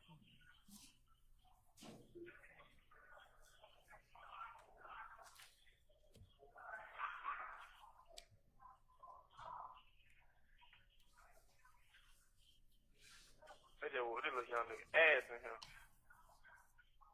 That ain't funny. I know you were laughing. I wasn't laughing. I was just like, eat that baby. Shannon, shit. Oh. Your Honor, could we pause this for a second? Your Honor, I understand that this is going to be a statement about my client speaking about Woody, who is Kenneth Copeland. I would just ask for context if we could just start. I believe that they started in the middle of the conversation about Woody. Okay. And so I think if the state's going to insist on playing this, we should start when my client's conversation about Woody begins. Okay. Do you know about when that is? I have in my notes, and these are imprecise, at 10:40. I don't have a problem starting at 10:40. Okay.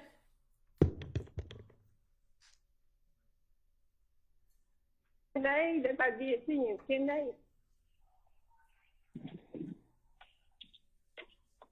Might get about next Friday. Huh? I said I might get about next Friday. So we can talk. We can talk.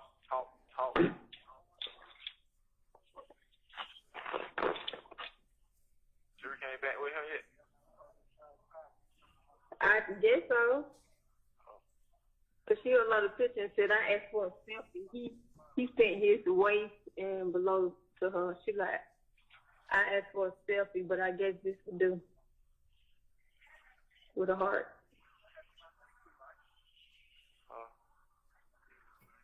That's what the whole world facts. Yeah. Right. I go put my foot, I go to jail back. Yeah.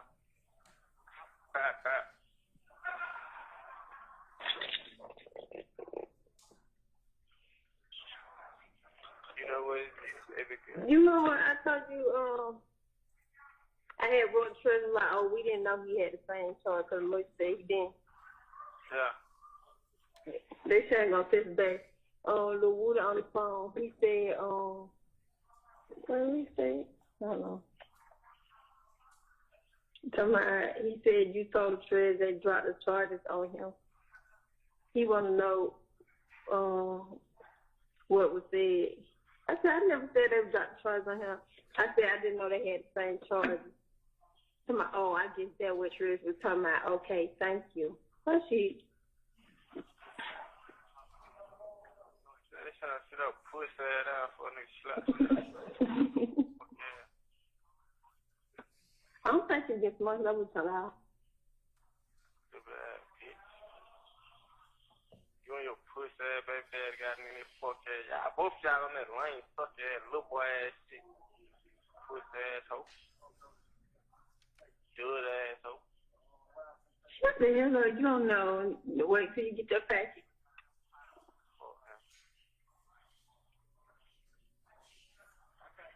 That fuck nigga envy me anyway, man.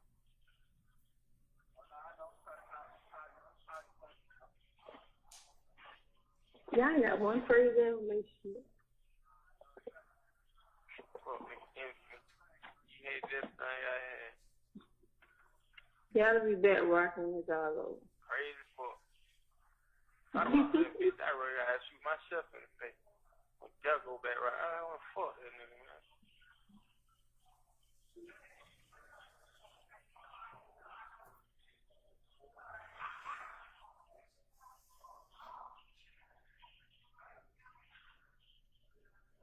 just whooped this little young nigga ass in here. That ain't funny. I know you were laughing. I wasn't laughing. I was just like, eat that baby. Shannon, shut up. Let me say something. I hear blood and he ain't real right. He what? He ain't real right for his blood. He what? He ain't real right. What? Shit, you know your own? It be different shit. Like, nigga push up on different niggas. And the wrong way. Nigga pushed up on me the right way. Nigga pushed up on him the wrong way. Like, hey, bro, you got to go and do this. Man, we finna goddamn go and get at you, man. You know, they did. They pushed up on me like, shit, bro, you know, they saying, man, listen, man, do you want to talk to these people because you stressing these big hoes, but you ain't on the phone with these folks. I got these folks, man, you want to talk to these folks. Yeah, bro. Now these niggas be goddamn. I be asking, I like, bro, you got a Ferrari, bro, but you ain't help panhandling, bro. Y'all niggas just big.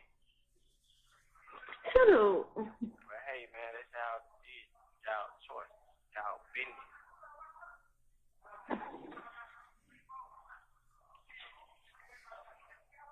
I feel like I'm wild the clock. What I am. You got shit. I didn't say that. What you said? I said I feel like I'm round the clock. I said, well, I am. You have 1 minute left. I'm stopping at 15 minutes and 5 seconds.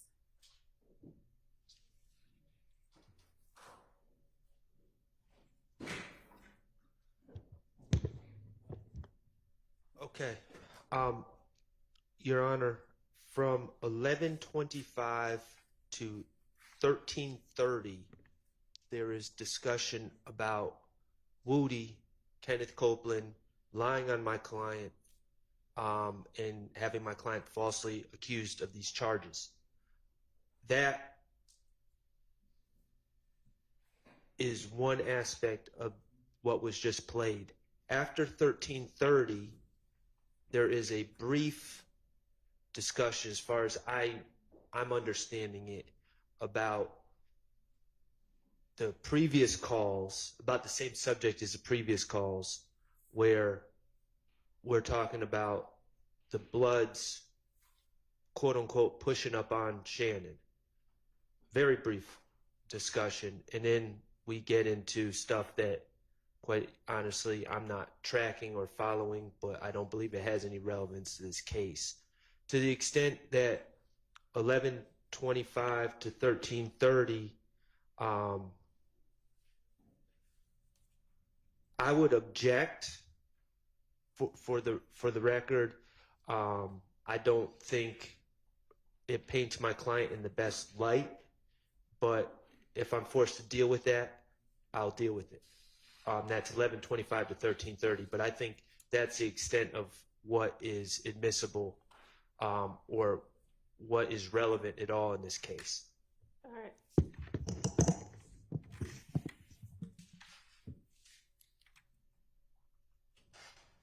So, given that Mr. Sharp concedes that Mr. Stillwell's commentary about Kenneth Copeland and Kenneth Copeland telling on him and his expressed feelings about Kenneth Copeland are relevant, our position is that that portion, I agree, is relevant because it is talking about his feelings and his knowledge of a witness in this case, and the fact that the witness is telling on him about things that have to do with this case.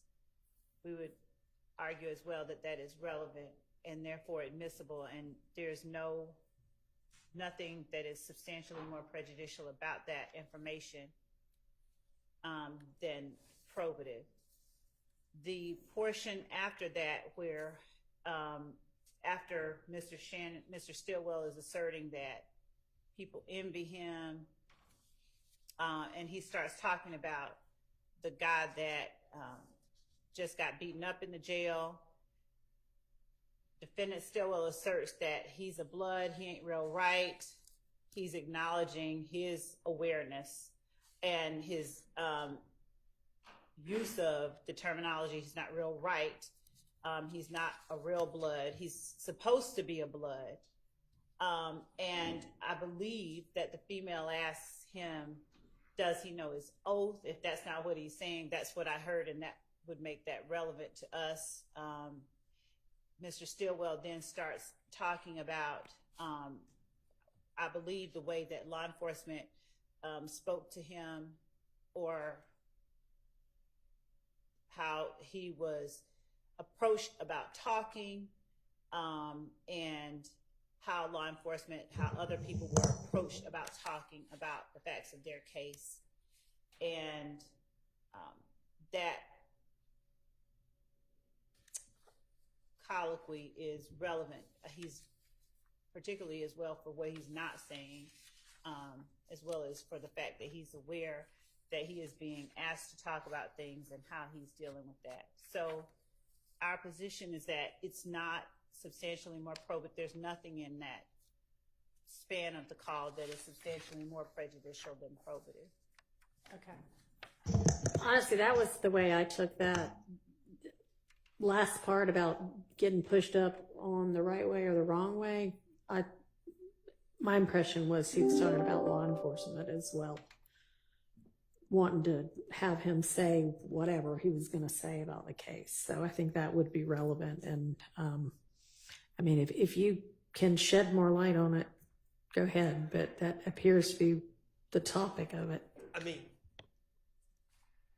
the only thing I can do is ask everyone to listen to it again. I mean, we might just have a difference of opinion, but when I've listened to these calls, I'm of the belief that, I mean, all this has been discussed in the previous calls, but he's talking about people pushing up on him, which... In the jail. In the jail. Is that what you think yes, it means? I mean, that's what I believe it to be. And so... I understand that Your Honor has already ruled one call in. I think at this point it's becoming cumulative. I didn't hear the thing about the oath, but to the extent that the young lady is talking about Shannon needs to know his oath, which I didn't hear, but to the extent that that was said, I mean, that was said in the previous call.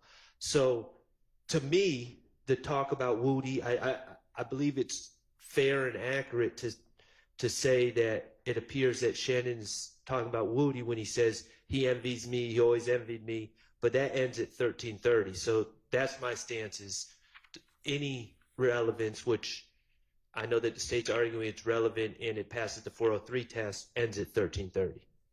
All right, well, can you start from 1330 again? Yes.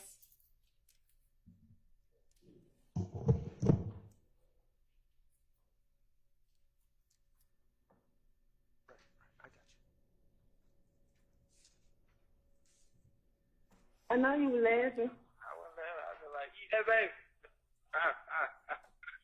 Shannon, shit. Oh. Let me find one. I hear blood and he ain't real right. He what? He ain't real right, fucking blood. He what? He ain't real right. What? Shit, you know your own? It be different shit like nigga push up on different nigga and the wrong way. Nigga pushed up on me the right way. They pushed up on him the wrong way. Like, hey, bro, you got to go and do this. Line, what's gonna goddamn gonna get at you, man?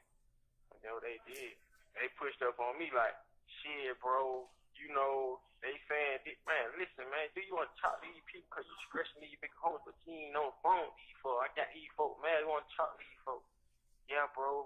Now these niggas be goddamn. I be asking them, I like, bro, you got a Ferrari, bro, but you ain't help panhandling, bro. That nigga just big.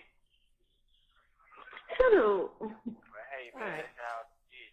Whether it's about how people are treating him and other people in the jail or law enforcement, certainly the part about certain people being bloods but not being real right, I think that's all relevant and not excludable under 403, so I'm going to allow this over objection.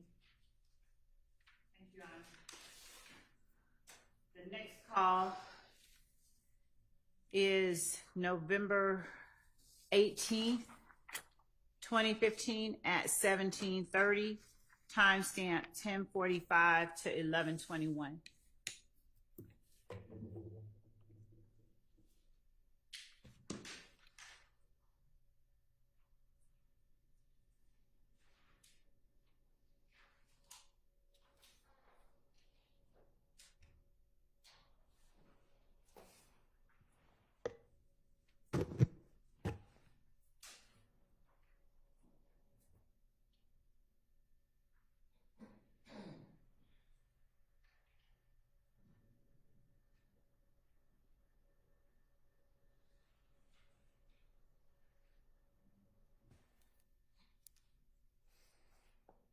Nigga, what somebody called that? You been a hole, man.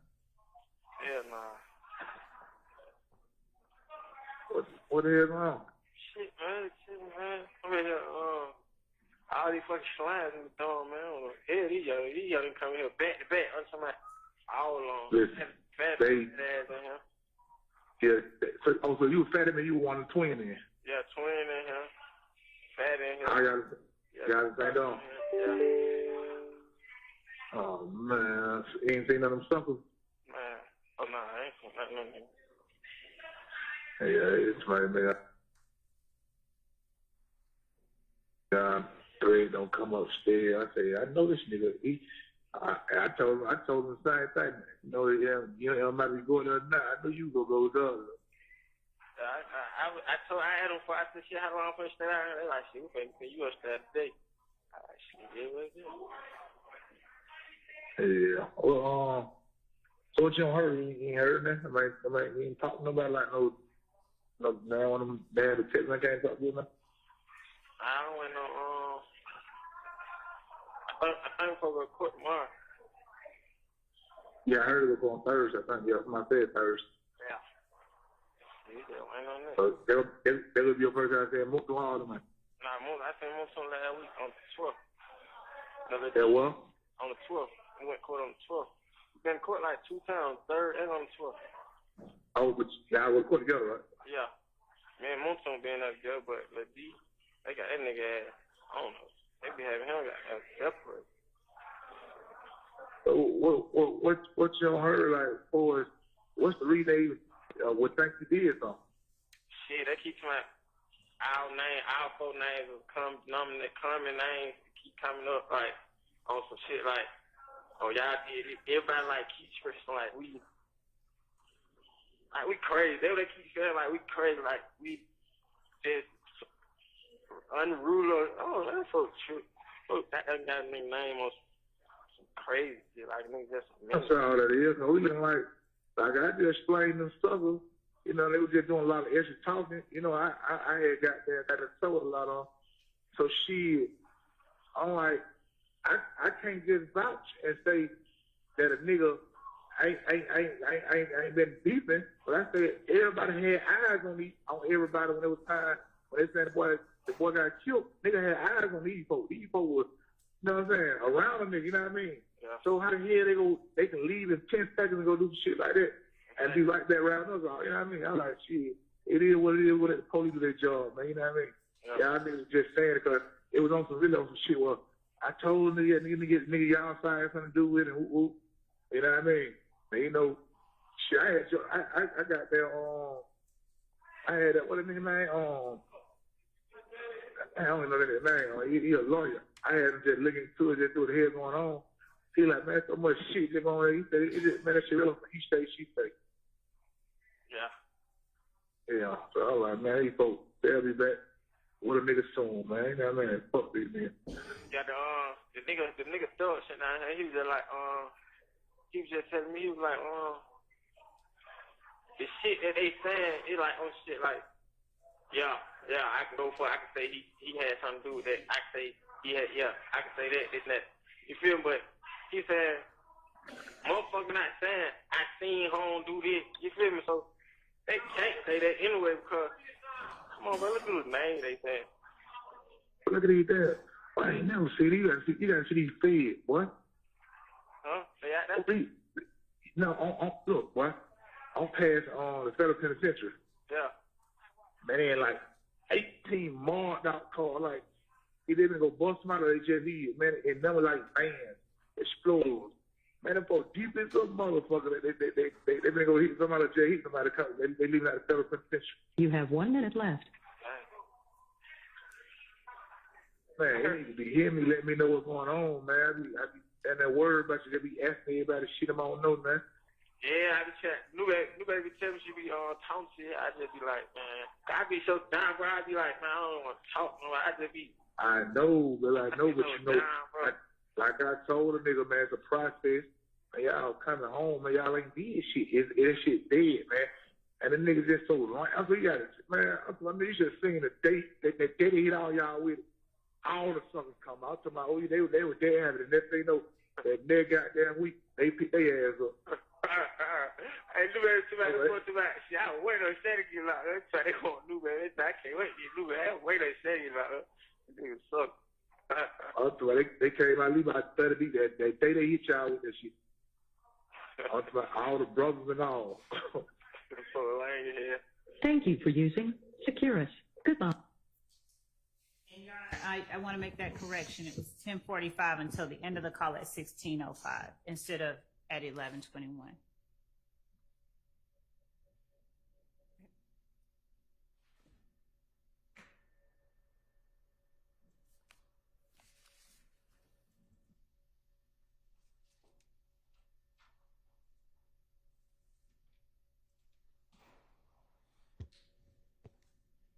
They're talking about the case. I guess it's relevant. Okay.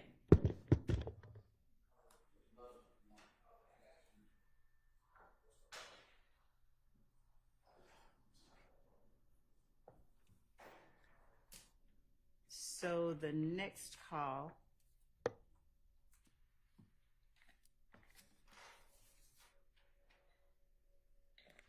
that we're going to play is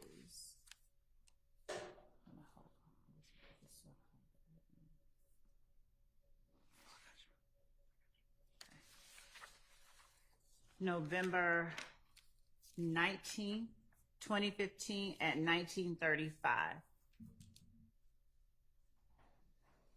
And this one will be played from 1 minute and 27 seconds to 9 minutes and 20 seconds.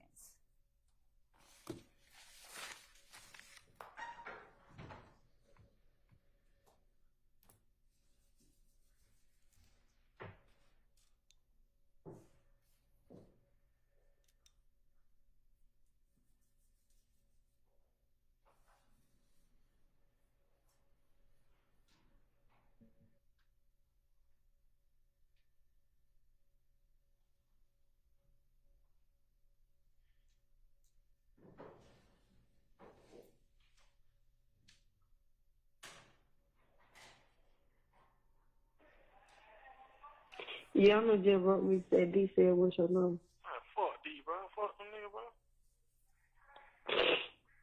Oh, just like that, bro. Fuck you. Straight up, huh? All that fake friend shit, bro. Fuck you, folks.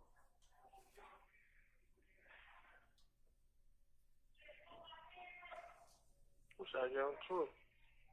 Fuck all that pussy ass nigga. I said, I wish I get on tour.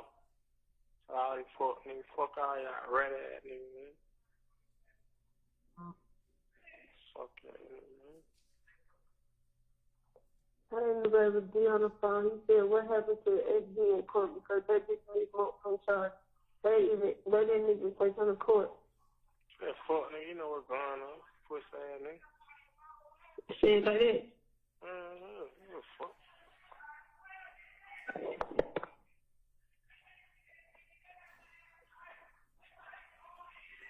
Let's see. Fuck you. Okay. I said, fuck D. He know what he trying to tell you.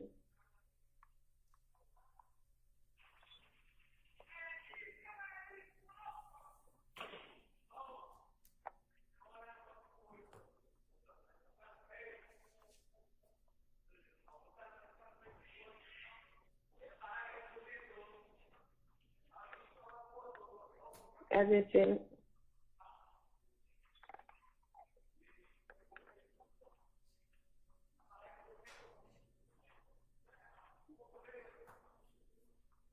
he just read it. It look like she run it. You text me over your number? Huh? I don't got your number. Y'all didn't have my number when you said, what you say? Some old shit now. Wait, what happened, nobody? That fuck nigga rat, they just went till I had went to court and they just let everything got to that fuck nigga rat, him and Wood and the other people.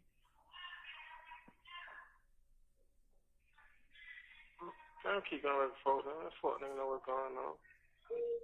Bitch, you in love with a rat hoe.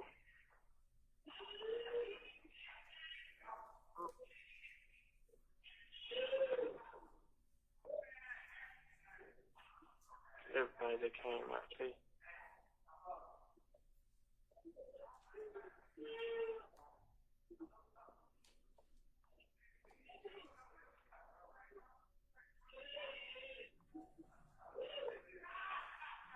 So I don't even qualify for that house arrest, 24-hour house arrest.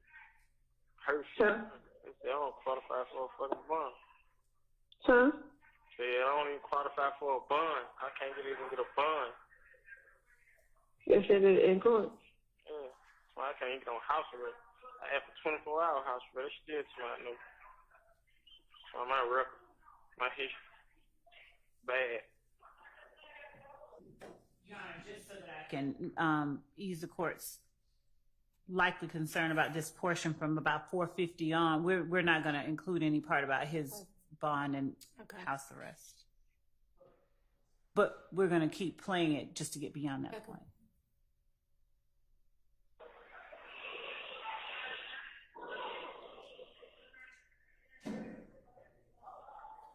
So you don't know nothing about another court that name. That's how to be up to you when you get a lawyer. Get on the 18th. December 18th.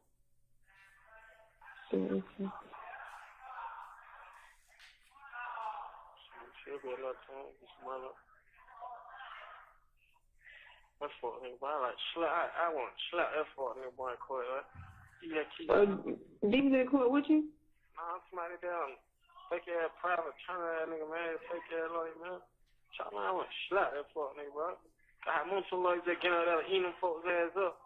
I'm just like, bro, why the hell you ain't doing that, bro? Cause the shit they bring up, bro, that shit was just weak as fuck, bro. I'm so like. Unless there is an objection, we'd also take out the part about the way that he wants to do his lawyer.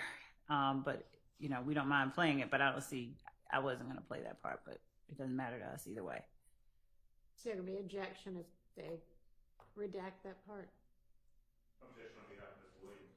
No objection. All right. Thank you. Like, eating their ass up. Well, do not leave her in here. This is not the time right now. Everybody get out. Everybody get out. Mom, can you get out too?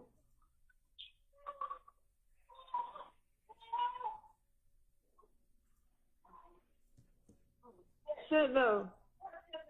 I'm not calling phone.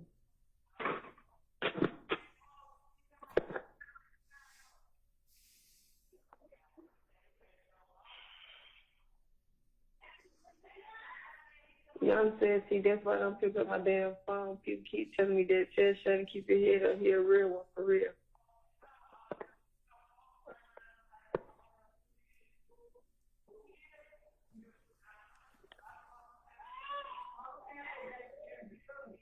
That's all you hear.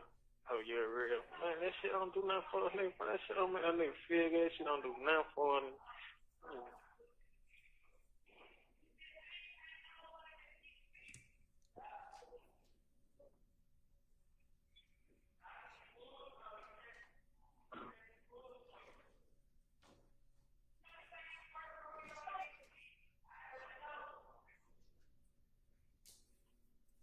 I really get out this house.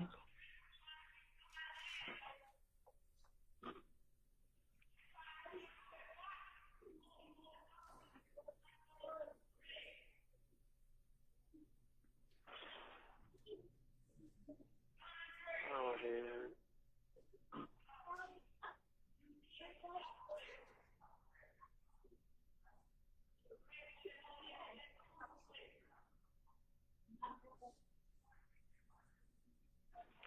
court done brought up Duwop name, Nud name, Yak name.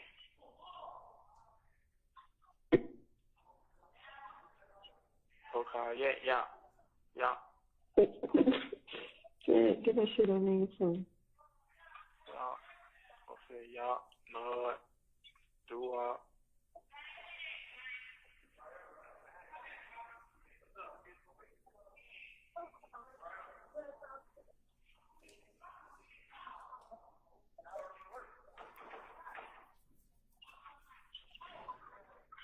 Oh, man.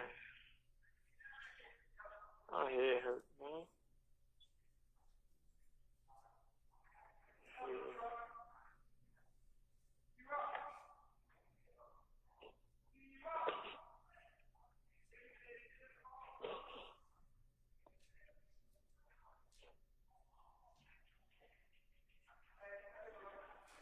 You are like that, baby.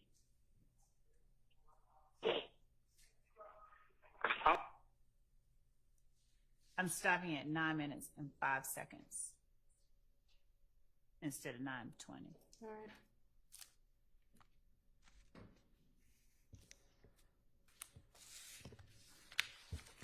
So, Your Honor,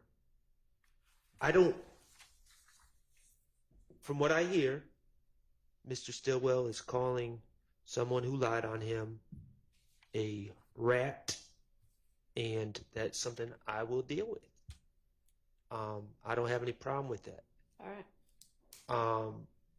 As far as 640, we have a complicated situation. I don't know how the state is going to try to play this, but there's a way to try to play this that would likely mislead the jury. I would hope that the state wouldn't do that. In 640, factually, Your Honor, Mr. Stillwell had been charged with this murder with Mr. Copeland and others. Mr. Stillwell brings up Yak and Duwop. The reality, as people in the criminal justice system and are familiar with Fulton County know, that you have a prelim. And at the prelim, Yak and Duwop came up in the statement, in the testimony about what other people were saying. So it is completely logical that he brought up Yak and Duwop there. However, if the state wanted to mislead the jury and not tell them about a prelim and not tell them about how Yak and Duwop were brought up in the prelim, they could try to twist this into something like Shannon's bringing up people that weren't even charged. But, I mean, we're going to, if we need to have 3 days educating the jury about how the criminal process works in Fulton County and preliminary hearings and all the rest to really complicate matters, to explain that to them, I guess we can. I prefer not to. But he's just recounting what was said at the prelim. So I would object. It seems like a simpler solution is just to take out where he's talking about Yak and Duwop at that time. Judge, June 10th, I believe we are midway, if not further along in the Copeland interview. I believe that it's Mr. Copeland who is bringing up these names that Mr. Shard is talking about. I don't hear Mr. Stillwell talk about a preliminary hearing. I hear him say they're bringing up. So this conversation is November 19th of 2015, right? Yes. All right. What you said something about June 10th. What are you? Just that prior to that time that Mr. Copeland was the one who was bringing up these names. Did anybody have a prelim? They all did. On a couple of days before? They did. And Mr. Sledge, as the state is very aware, in these other phone calls, there's discussion about the prelim, and Mr. Sledge's case was dismissed for lack of probable cause at the prelim, and the testimony or the statements made by other witnesses, including Mr. Copeland, was discussed at the prelim. Okay, well, I mean, I don't know that you can tell from here what he's saying is somebody else let these names out. Somebody else is throwing these names about, and your client seems concerned about that, and that's relevant. I don't know that it's relevant how he heard that was going on, but it doesn't sound like, I mean, it sounds like as long as they play the whole thing, he's saying, you know, whoever this is throwing these names around. It doesn't sound like he comes up with that on his own. He's talking about this other person is saying these names. Right, but here's the dilemma. It's an unindicted case at this time. He doesn't have discovery. And what I am concerned of is the state saying, oh, wow, probably in closing when I don't have a chance to respond anymore. Oh, wow, what a coincidence. Shannon Stillwell in that jail call is saying yak and doo-wop, even though they weren't charged at this time. That just proves everything. And the reality is those names were thrown around in the prelim days before. All right. Well, they may have been thrown around in the prelim. They may have been thrown around in interviews. Apparently, it's a whole lot of gossip that goes through the jail. But Judge, the state needs to make sure that they don't we couldn't do that. mislead the jury during the evidence or in closing with something that you know not to be true. We agree with that. Okay. All right. So it doesn't sound like there's an objection. It just sounds like there's some caution about how this might be used. And I'm telling the state right now, you better not use it in a way you know is not supported. We agree and understand. Okay.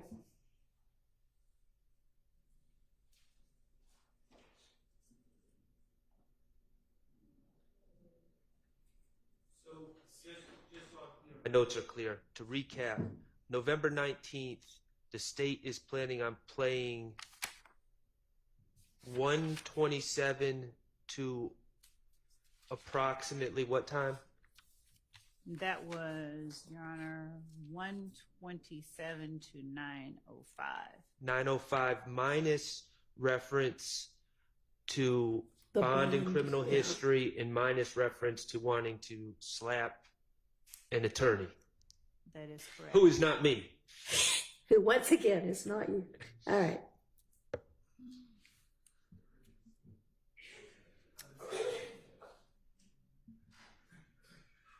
The next call we'll play is November 23rd, 2015 at 16:08 p.m. from 8 minutes and 50 seconds till 16 minutes.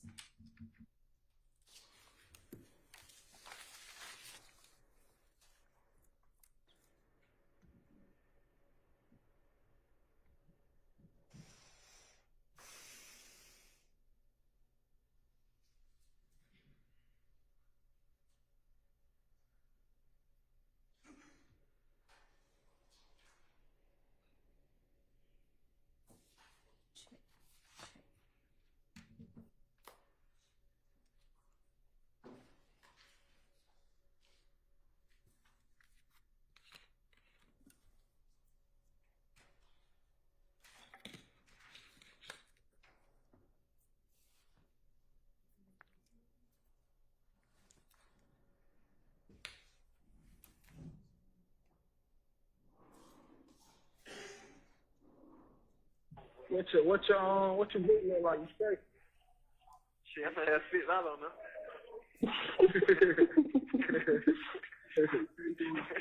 So when y'all go back to court? On the 18th. And what they say, a hearing? Nah, I just did the preliminary hearing. So ain't nobody get no bond? Nah, they tried multiple charge because multiple had a lawyer. They said the same thing about both of them. You feel me? They tried all multiple charge. They did only thing different was the little nigga's name, Deep Cleveland. He told me, I told him I did it.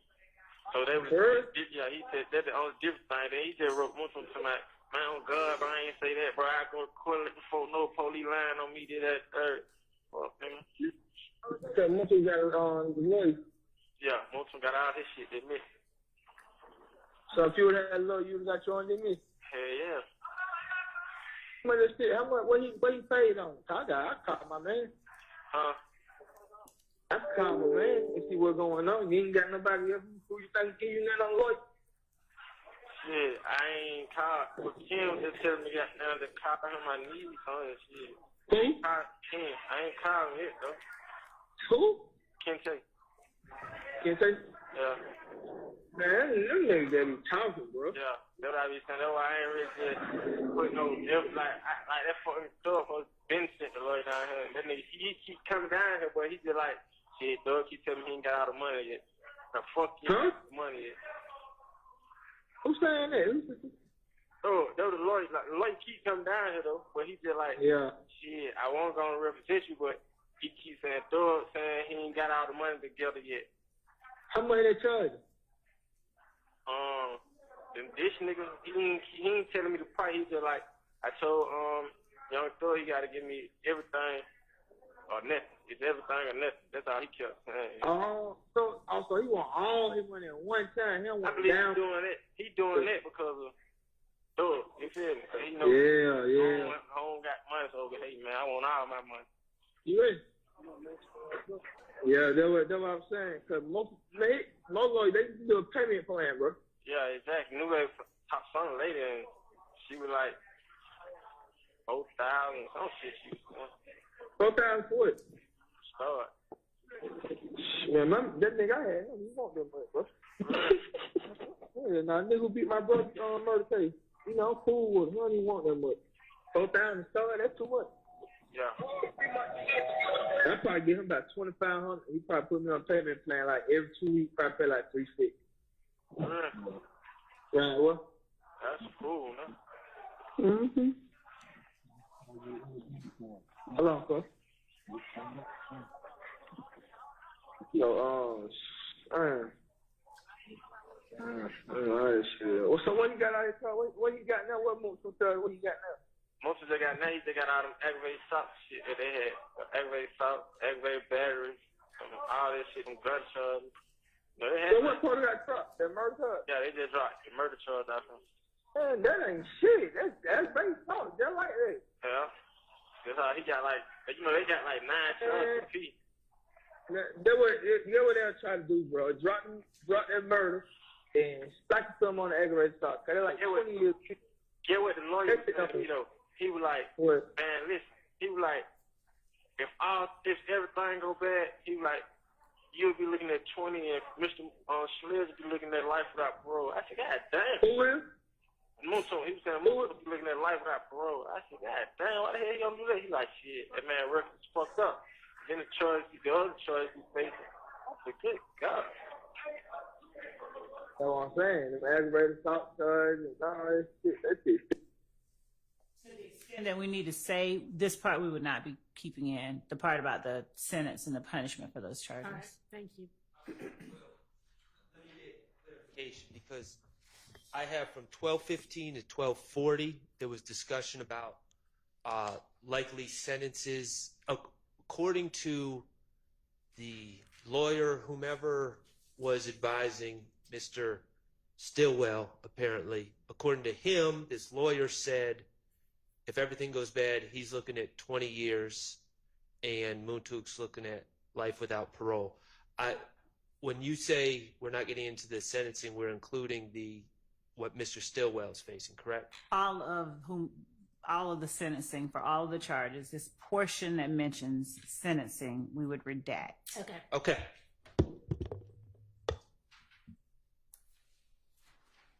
Still the same thing. Yeah. But murder, they just make niggas say, woof, these ain't got this. They got to fight aggravated assault. You know, that shit, they be better though, like that murder, you facing the murder charge and them all that shit better because them folks, them folks telling on them, like, the nigga mama, she like telling them folks like, yeah, they did it. And then Lil D telling them folks like, yeah, home with me that night. And they said Lil D already told them folks he did it. And Lil D told him he did it when he left the club. Lil D? Yeah, he told him he did it. And he told them that Musso was with him. when he left the club. So they like, shit, if he with you, then he had to do that too. I don't even want to talk about that. Yeah. Alright.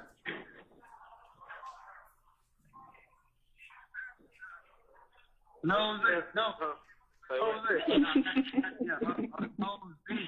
he take pictures. No, the Fed. Oh, yeah. New baby. I told you she a proud investor. See, so we pull up. See, y'all talk. Damn, hey, how you doing? I'm not gonna do it like that. Give her a oh, Lord. She gonna say, why they, should I let her go down?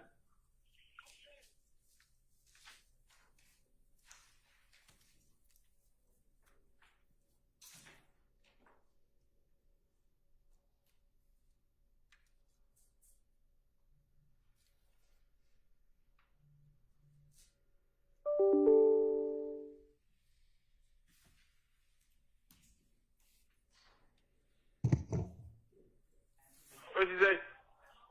Y'all talk. Pulled up. Oh, Lord. She once told me there was new baby number. I'm like, I don't know that number. She said, that's new baby. What you doing calling your phone? I'm like, Michelle? She kissed. Look. You thought she kissed.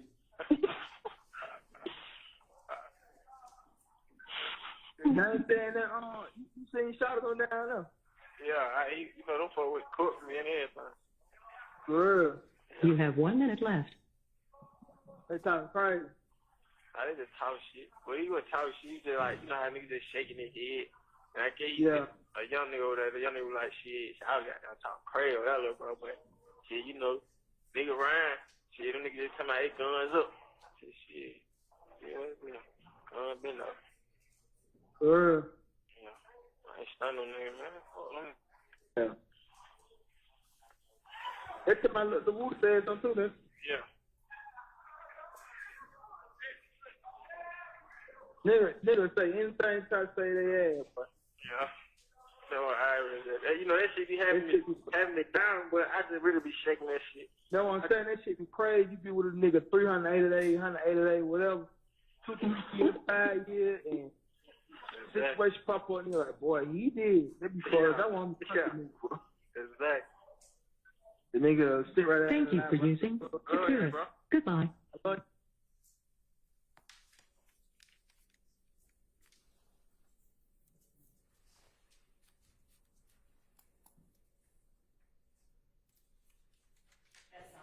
Call.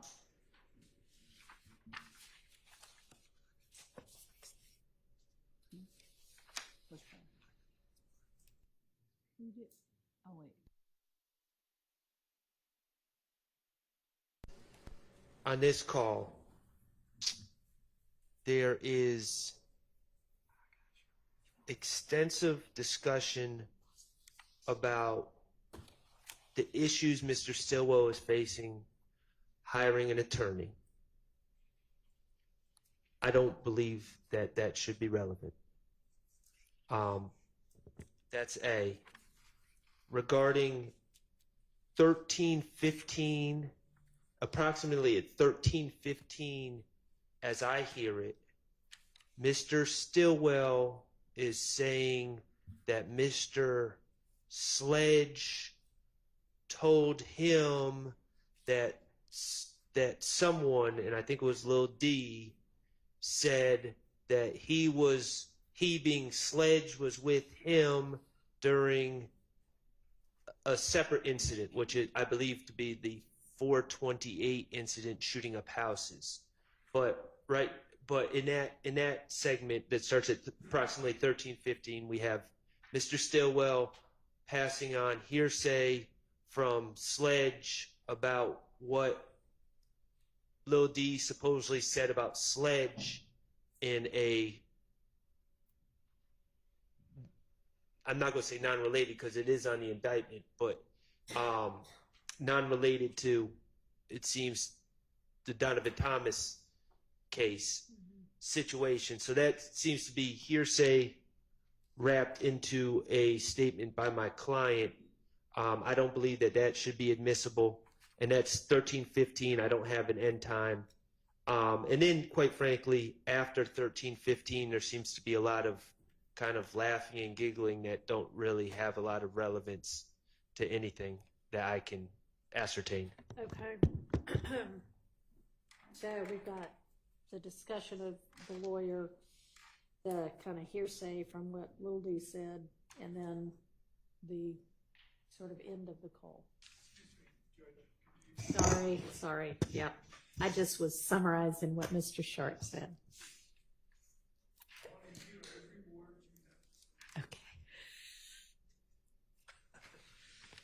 What I heard in the court summary was the discussion of the lawyer, the summary of what Rudy said, and then the end of the call. Right. Okay.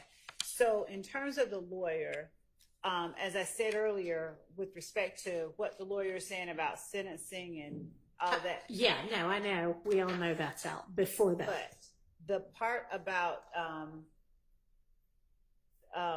defendant William, or Thug, as he puts it in the call, getting him a lawyer, I'll point the court's attention to over at number 97, wherein there is in the lyric of the song Just How It Is, the assertion gave the lawyer close to $2 million. He handles all the killings.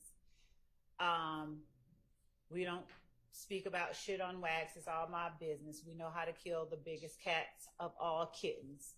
And so our assertion would be, considering that Mr. Stillwell is discussing a lawyer who has been sent down there to talk to him by defendant Williams, and that he wants all his money up front, that could be, their inference could be made by a jury reasonably assessing the evidence that this is part of the proof for that particular overt act. It's not just in a vacuum discussion or negotiation with the lawyer. It's who's providing him the lawyer, what it is the lawyer is asserting that he wants. Okay.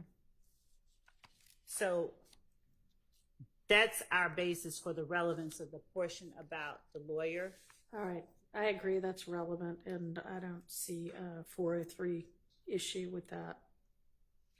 All right. What about the kind of hearsay reporting that Lil D says, or kind of admits to have done it, and that Montook was with him for one of these other? It goes to show the level of awareness within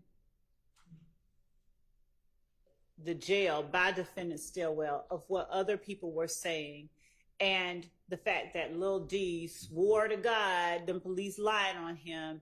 It would help explain.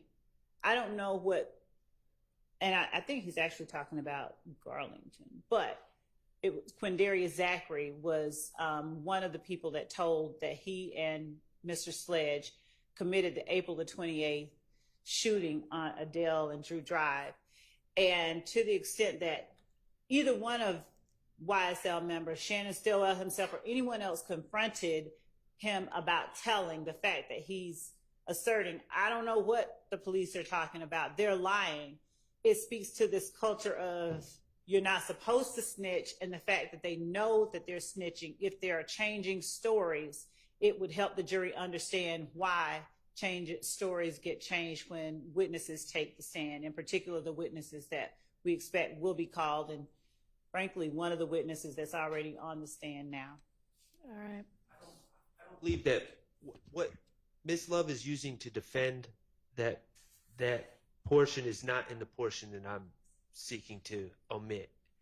There's a discussion about Lil D told, and then he swore to Sledge that he didn't tell and the police are lying. Okay, that's not what I'm talking about. At 1315, there's a discussion about Sledge saying that Lil D told on the 4/28/15 shooting, told on Sledge. It seems to me that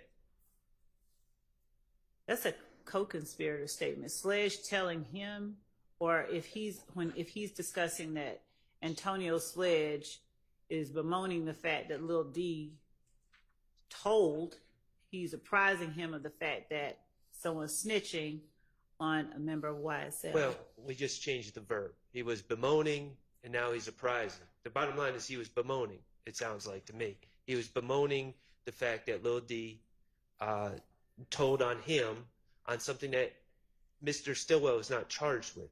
So I don't know how that's relevant. The fact that the information is getting passed along through members of the gang to other members of the gang is what we believe is the most relevant part of it. And it explains, it's defendant Stillwell's assertion, his asserted knowledge, and it explains people's behavior when they get in the courtroom and tell God's honest truth. Okay. Mr. Stillwell in his calls makes it clear that he's being transported to all his court dates with Mr. Sledge. That's not a mystery. The state puts him in the same bus, and apparently, I'm not denying that Mr. Sledge would have probably talked about things going on in his life to Mr. Stillwell, but this is a completely unrelated incident that Mr. Stillwell's not charged with. So, well, he sort of is based on the RICO count. I mean, I don't know that he knew he was going to get charged with RICO at the time, but let me just add this, just for the court's understanding where I'm coming from. Mm-hmm.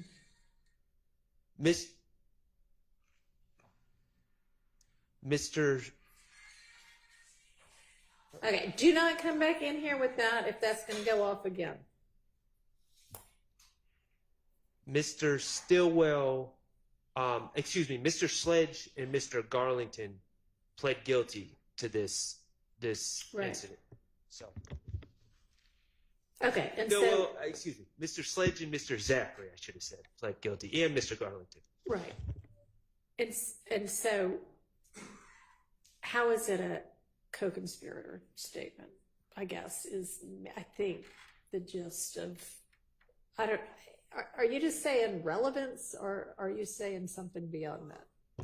The state is always saying in furtherance of the conspiracy, and I'm just failing to grasp how Mr. Sledge bemoaning about that someone's telling on him is in furtherance of any conspiracy. Okay, so yeah, that's the issue on the floor. So it's the statement of Shannon Stillwell about what Mr. Sledge has said, and it's showing Mr. Stillwell's awareness of what is happening with other members of YSL and these charges that each of them are facing. Right, and how is Sledge's having told him that in furtherance of the conspiracy?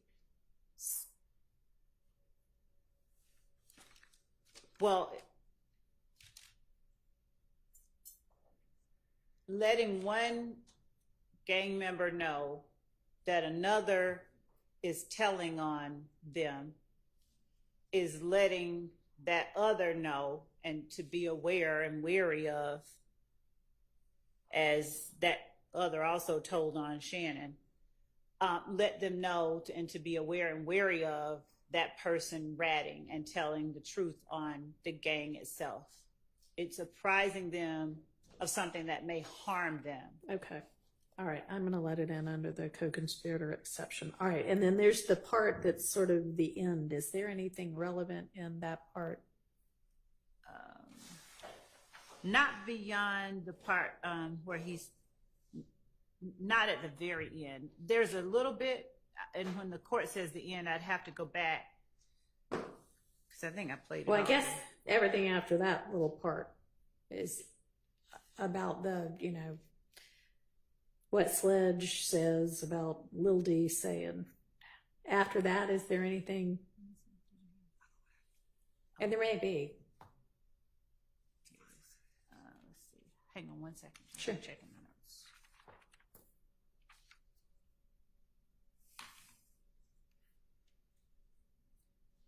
This is it right here. Oh, she's on after. That's before. I said just. My recollection is there's not, but to be safe, I can just start at the about a minute before the end and replay it.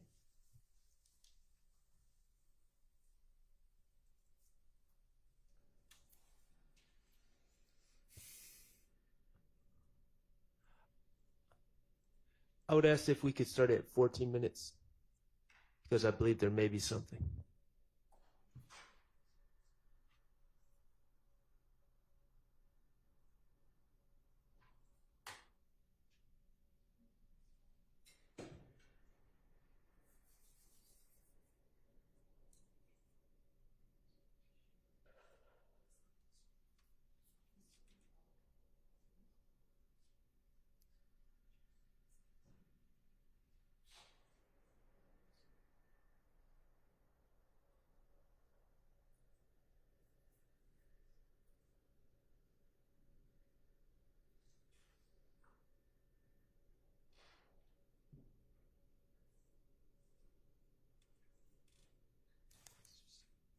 We're starting at 13:35.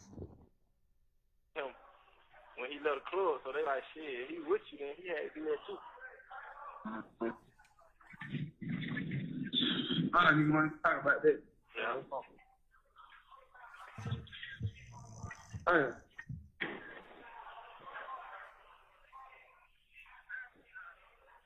No, Zach, no. Jose. Yeah, Jose. He take pictures. Who? No, the Fed. Oh, yeah. New baby. I told you she a proud investor. Hey, so when we pull up, see, y'all talk. Damn, hey, how you doing? I'm not gonna do it like that. Give her an answer. Oh, Lord. She gonna say, why they shoot I let her down. What'd you say? Y'all talk. Pulled up. She said, oh, Lord. She once told me there was new baby number. I'm like, I don't know that number.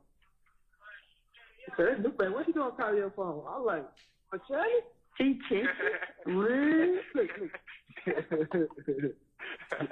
You thought she checked. Now you saying that, you seen Shawty go down there? Yeah, you know, them folks would cook me and everything. Girl. You have 1 minute left. They talking crazy. They just talk shit. Well, you would talk shit, you just like, you know how niggas just shaking their head. And I gave you a young nigga over there, the young nigga was like, shit, I was got down talking crazy with that little bro, but shit, you know, nigga Ryan, shit, them niggas just talking about they guns up. Shit, yeah, guns been up. Girl. Yeah, I ain't stunned on nigga, man. Fuck them. Yeah. They took the Wu said something too, then. Yeah.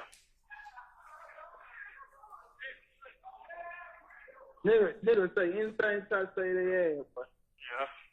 No, I really, you know, that shit be having me down, but I just really be shaking that shit. No, I'm saying that shit be crazy. You be with a nigga 380 days, 180 days, whatever. 2 years, 5 years, and situation pop up, and you're like, boy, he did. That be far. That one be nigga, bro. Exactly. The nigga sit right there. Thank you for using Securus. Goodbye. Hello, this is a prepaid collect call. So to answer the court's question regarding the portion after that snippet, there's a minute of between 14 minutes and 15 seconds and 15 minutes and 15 seconds that we do not need to play. Starting at about 15:15 and going down, we think that that portion is necessary to play. It entails a couple of things. They're talking about Woody telling. They're talking about the little N saying guns up, and I'm saying guns stay up. We believe that that's a reference to Peter Rolak, sex, money, murder, Bloods. So for that portion, we believe it'll be relevant. I mean, those seem relevant. That other part in between, you can redact out. Yeah, I don't know what the state's talking about with the guns way up thing, but I would ask that the last minute be played. I'm sorry, you would or you would not? I would. Okay. Got it. I think they will. Right? Yes. Okay. That's what we were saying. From 15 minutes and 15 seconds to the end. Okay. We were playing that. All right. Let's move on to the next part. The next call. The next call is December 4th, 2015 at 15:48, starting at about 11:57, but we'll start at 11:30 to be safe to give context.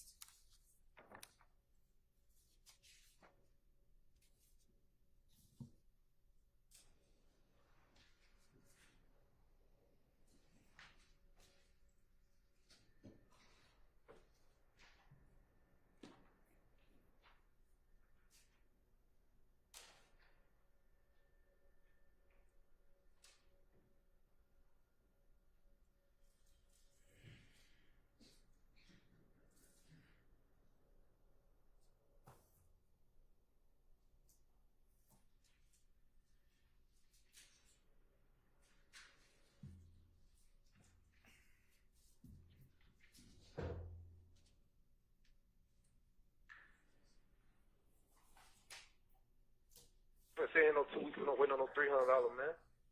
That shit, wait, no fuck, man. And these folk off me 5 to 2 yesterday, man. You think I'm finna go? Hey, there's no time. I got burned out, man. Not be playing that part. What the fuck? Man, like, fuck out this jail, man. Then these niggas with this fuck shit yesterday at court. Nigga trying to dunk me, man. Fuck these niggas, man. So I said, fuck a YSL. I ain't finna go ahead and fight no fucking YSL. YSL won't even burn this nigga ass. I want to fight for their ass, too. This is not my client.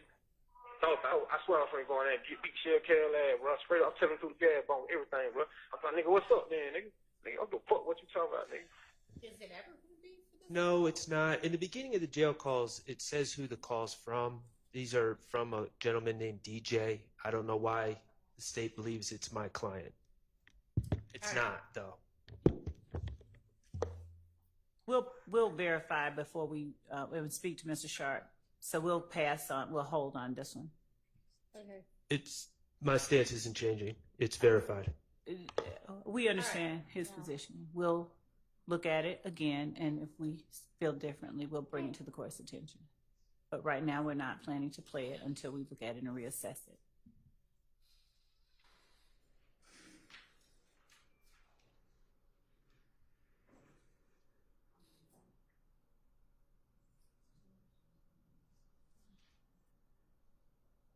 All right, was there another one? There is. This would be December 4th, 2017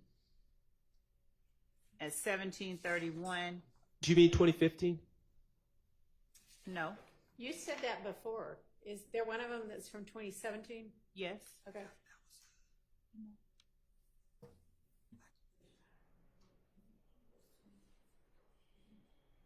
I know.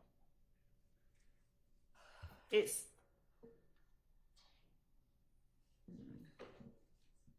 let me make sure we didn't label that wrong. You want the last street choice?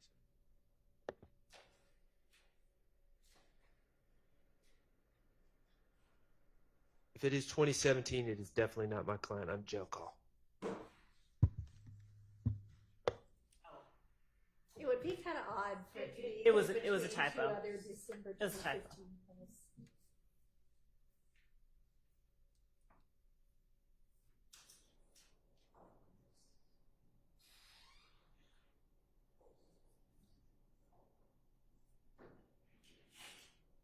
It was. I'm sorry. It was a Okay. typo. 2015. Yes. And we're gonna go from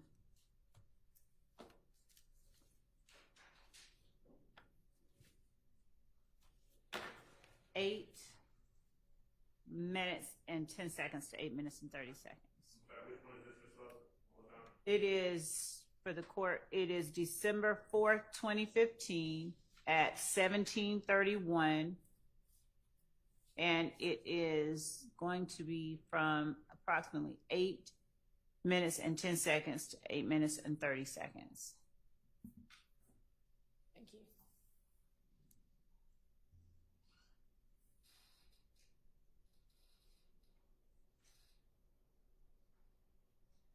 That shit on there. Stop, shit. Yeah. But I still want to add one question though, about is y'all fucking with you? Who? You know what I'm talking about. For me, baby? No. Who? Oh. Hey. You to my, him? Mm-hmm. Yeah, he want to pay for everything. Oh, okay. You're right. Judge, that's a short snippet of the call. We believe that the him that he's referring to is the same person that he referred to as providing or sending down the lawyer earlier. That would be our argument for it. If there's an argument that we need to play additional portions of the conversation by Mr. Sharp. I mean, is there some context either within this call or what's gone on today or something that leads y'all to believe that? The only context, Your Honor, is that prior to that exchange, and I'm not representing that it's immediately prior, but it is prior in the fact that my notes, one note before this is Shannon says he had talked to Kente. Kente, as it has come out, I believe it's come out in this case, is the owner of Club Lacura, Lacura, which is on Metropolitan Avenue. So that was, I'm just saying, on my notes, that's the note right before they say, is Shorty effing with you?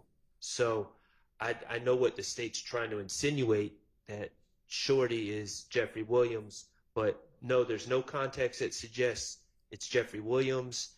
And what I'm saying is, according to my notes, there is some context that suggests it is someone else. I'd like to play 7 minutes and 29 seconds.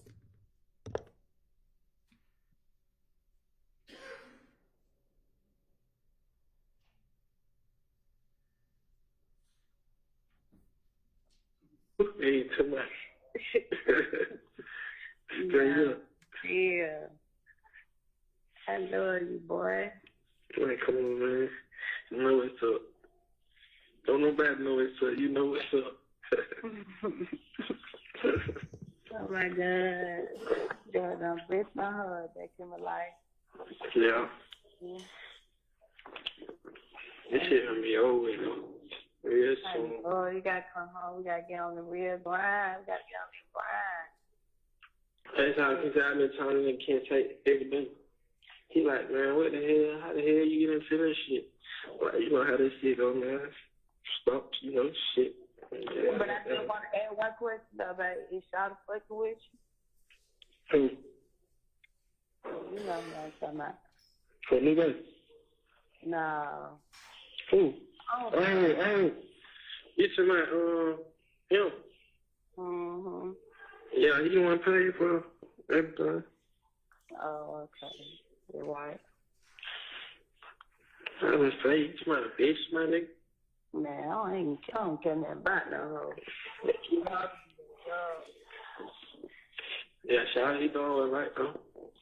yeah, I'm ready to do that girl. I ain't gonna never stop that. You know, that's how we all told each other. I know, exactly. I love you, though, baby. I love you, too. Home. Huh? I want you home. What we got? So, Judge, what I did was... They're talking about somebody else when they start that conversation. Because at first he's like, oh, who do you mean? Oh, you mean him. So they're not talking about the person they were talking about a minute ago. Now, it's an argument that the state's going to have to make. Sorry. It's an argument the state's going to have to make. I don't know whether the jury's going to buy it or not. Y'all can argue differently.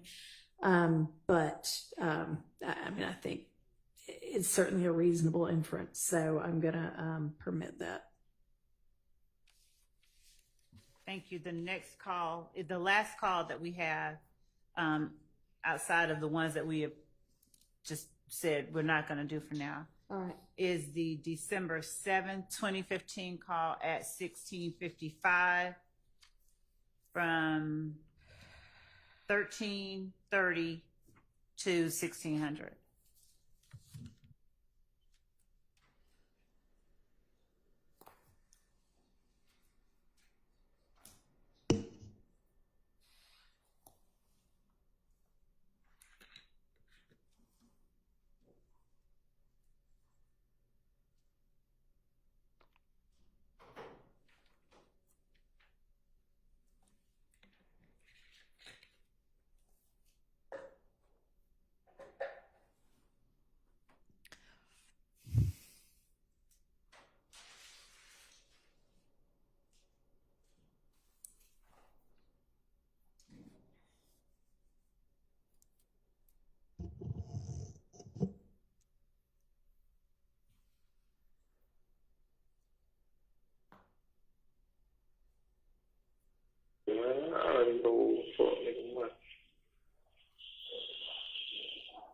having their pick.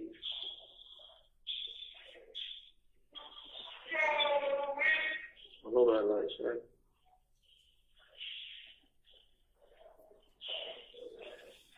I had an ear hustle yesterday, right? So you remember when the nigga got on the phone? The blood nigga got on the phone. You remember when the blood nigga got on the phone? He was when we called Bull, Joe Shot, all them niggas. Oh, I say what's yesterday shit, yeah. Alright, so you remember when he was like his big home name Montana? You might don't, but he was just like his big home name Montana. And you run Rush Street. Yeah. I'm not thinking this nigga Montana is the same guy I got rolled with, like you ask me who just at Willow with me, like that Bull just be like, Bull, what the hell? Like, anyway, he was just like running behind me at Willow, like, you feel me? Like, I had, like, and I just, when he came in here, he was like, hey, yo, HB, why who the hell that is? Like, this Montana, bro. He ran from the door, showed his face, and ran back to his room, because they were telling him to go in his room. I was like, swear Montana, these young niggas up on you. He was like, You have yeah. 1 minute left. He was like, yeah. I said, man, you got these, I said, you got these little ass niggas pushing up on me like that, bro? He like, man, look, bro, I heard about that shit. I was telling niggas like, you my personal, this, that. I'm like, yeah. But this shit crazy. But like, okay, but I was ill hustling yesterday, and the nigga who I was telling you who was slick, Hank, downstairs, he pushed up. When I was like, man, these niggas being like fit, these niggas some hate, these niggas hate, these niggas be throwing YSL pointing at my door. Oh, yeah. Alright, he walked over there to my challenge door. I get into each other on the street. So I guess he was just talking. And I just heard my name. Now I just heard Lil Bro. And I heard my challenge say, that's my personal part. Anything home, I'm going to hate shit about it. So he like, yeah, I fuck with bro. He here real right nigga, but I feel I be sick. Thank you for using Securus. Goodbye.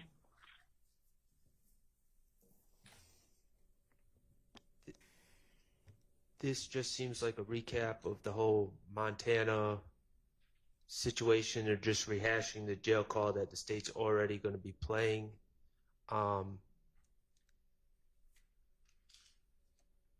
If Your Honor is going to allow this in over my relevance and cumulative objection, there is a point where Mr. Stillwell says something to the effect of, I knew him from when we were down the road.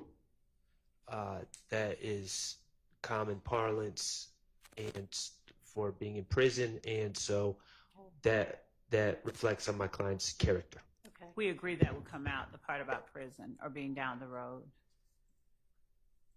And with respect to the remaining portion of the call, it's the reference to throwing up YSL in the context of that similar call as the other one that makes it different and a little bit more. I mean, there's a specific mention of YSL, so I don't think that is cumulative based on that. So I'll admit that.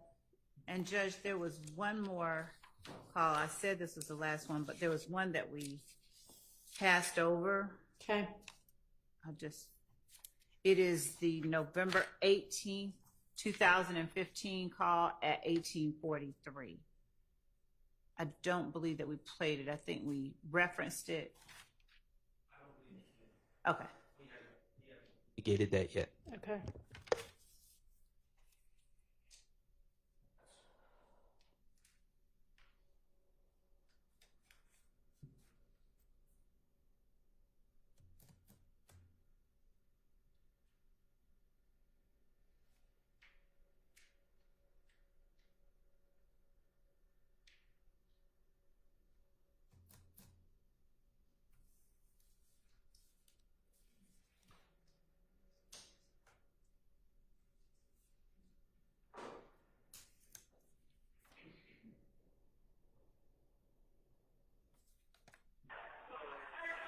So fun. You. You your neighborhood rolling 60 cars?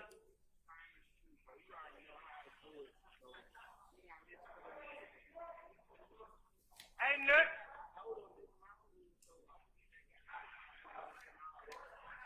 You rolling 60 neighborhood? Your neighborhood rolling 60 crib cars? Huh? You what?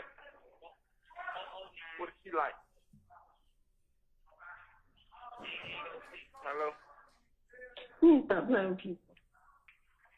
What? I said you need to stop playing with people. Neighborhood rolling 60 cars?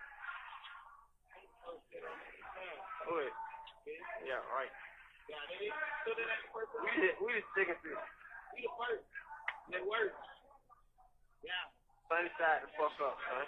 Shine up and line up. Straight up and lay up. Yeah. You know, it's always a shine to the nine, though, you know? Shine to the nine, my dude. Yeah, me shit. Oh. What you worry about when I got one? I'm trying to get the paper to her so you can get my week. Oh my gosh, special guest and do please me tomorrow.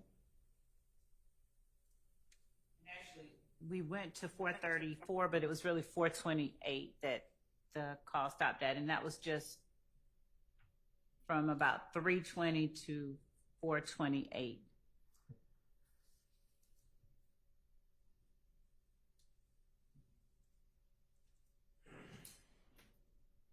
Is that the entirety for that call? That's the only part that we were looking to get into. I don't understand the relevance. If it, yeah. What's the relevance and how is it not cumulative? The first call with respect to Shines and G Shine and the defendant Stillwell was dealing with his blood credentials. This call shows him interacting with who he believes is a Rolling 60s Crip. Martinez Arnold is a Rolling 60s Crip who we also allege is a member and who has pled to being a member of YSL, the criminal street gang. During the course of this trial, there have been repeated efforts on cross-examination to disprove the state's assertion that YSL is a criminal street gang. And that it's hybrid? Yes. Okay, so this goes to that? Yes. Okay, and I will allow it. All right, that's it for these. Sorry, Mr. Harvey, that's it for these this set of jail calls? Yes, for Mr. Stillwell. Okay, for Mr. Stillwell. All right, let's take a break. Not quite sure what we're going to tackle next, but something. Yes. All right, let's take 15 minutes.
several folders. We appear to have two for Mr. Arnold, Garlington, Kendricks, other items, and then some, I don't know, pictures and things.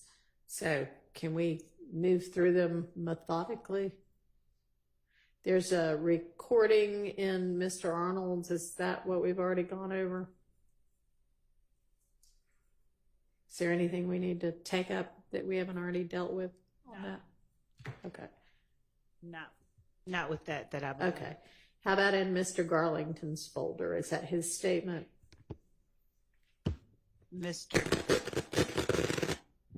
Your Honor, the item in the Garlington folder is a jail call. Okay. And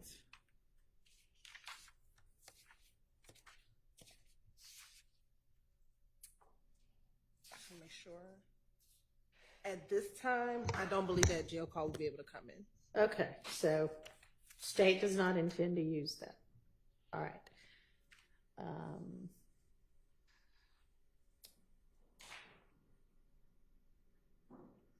And now I've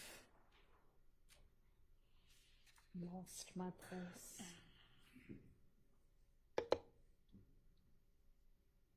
Well, what was next? Because I have no idea where I was just looking at has gone to on this computer. So I think the next folder, Your Honor, is the folder that says Diamante Kendricks. Okay. And there's 3 jail calls in that folder, Your Honor. Can you give me a minute, Your Honor, because the Wi-Fi is running. Maybe that's what happened to me too. It just went poof.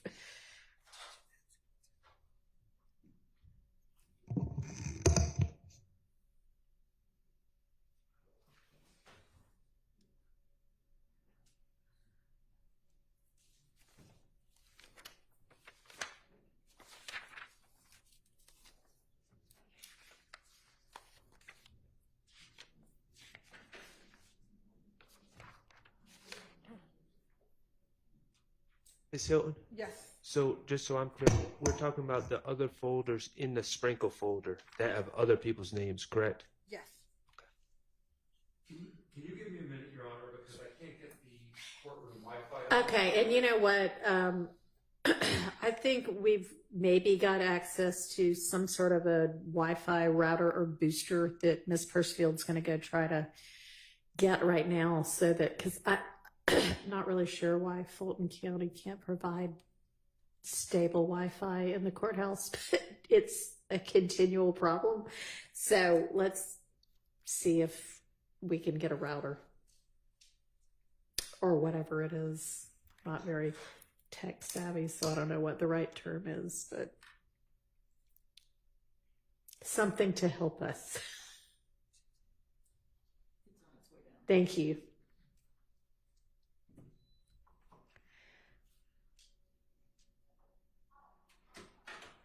All right. Now, there are 2 different Arnold folders. Do they contain 2 different things? Yes, Your Honor. Okay. So one folder is the interview that we talked about a couple of days ago. Right. Okay. And then the other interview are 4 jail calls. Okay. All right. That will more than likely he is expected to testify, Your Honor, and so we would use these primarily for impeachment purposes. Okay. All right. So we probably don't need to take those up right now. This will be represented 4 jail calls in the folder. Well, all of it, I guess. The 4 in the 4 jail calls, as well as the interview, would only come in for impeachment purposes.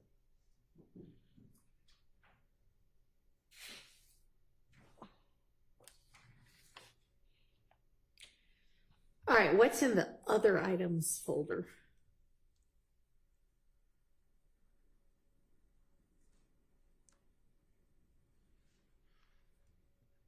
It looks to be a Justin Cobb. It looks like a social media posting. It is a social media posting of Justin Cobb. So I'm not sure if Your Honor you can't open it, I think. I could open that, or I can see a little thumbnail of that one. Is that something the state's going to be using? Could you put it up on Zoom, maybe? I don't know. Is it working for y'all? As of right now, yes, Your Honor. Okay.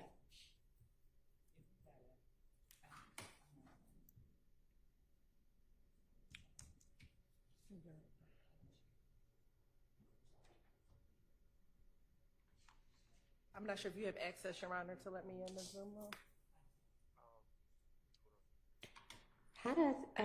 Is it like exclude people once Wi-Fi goes out or something? Or sometime at lunch, it'll kick me out at lunchtime. Don't know why. Okay.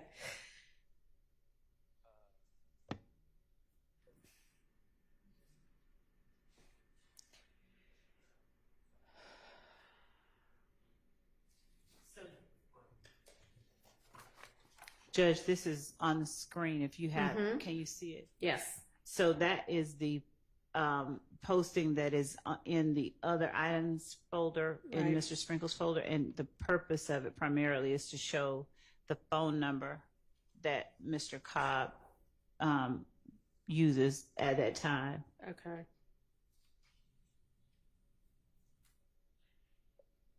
And any objection to that? So, and maybe I need a bit more clarification. I understand it's a posting ostensibly by Mr. I don't know if it's by Mr. Cobb or not, and if they're indicating that he is the one who is posting that phone number, and how if there's information to verify that, separate and apart from this posting. We would be having the person who found the post and who can talk about what they saw in the post, in the social media pages that they were looking in, to provide a foundation for it, like we would any other social media posting. Whether the jury believed that we have that right would be a matter for, I guess, argument. But we believe that based on what we were able to find, that this is Mr. Cobb's phone number. I think Mike Sprinkle is the one that actually found that posting. And he's free _duop. And he's responding to @Stunna Bumpkin with his phone number. It's hearsay, Your Honor. How is that not hearsay? It's because that is being offered for the truth of that being his phone number. It's how we were able to. Are you offering it to establish that 678 number is the phone number that Justin Cobb /Doo-Wop was using at the time? Yes, and we would not need to put that particular picture up as long as the witness is testifying how, he came about it. The witness being Mr. Sprinkle? 88 Sprinkle. So he wouldn't just have that showing that it was his phone number. He would have other items of evidence to show that lead us to believe that it's his phone number. What would those other items of evidence be? I believe that we got his records, his phone records, so who the other calls. That would be the way to show it then, through his phone records. Right. So when he's doing the deep dive into who did what and how we are able to find out who is where, he starts out trying to get phone numbers for people. And this is one of the ways that do we need to know that this is how he got it, or do we just need to know? Not necessarily. It's not one that at this time I think we would need to put up. It's just one that we had. Okay. Well, I would think that if there's some reason we need to hear from either Mr. Sprinkle or a phone records custodian that this is the number for Justin Cobb. And Ms. Hilton's reminded me we had a number that was being used by another person who was being called. So these jail calls involved calls made to Javaris Bradford, and there were other numbers in his phone logs and in other co-defendants' phone logs. This was one of them And again, it's going back to the fact that he, in an effort to find out who this number belonged to, I think that he, in searching social media, came upon this. Well, I mean, it might be kind of cool that Mr. Sprinkle is good at finding nuggets in social media, but I don't know that that's relevant to this trial. If this person's phone number is relevant to this trial, then establish that through the certified copy of his phone record showing that this is his number, okay? Yes, Your Honor. All right.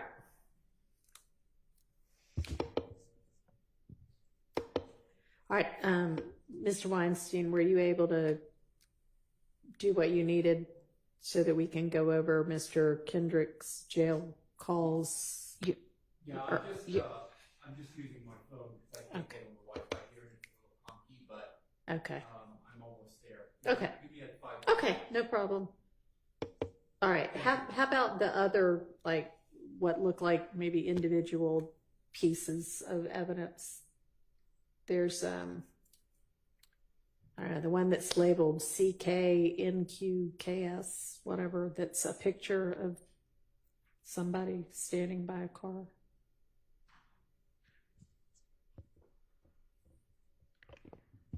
Is there any objection to this picture?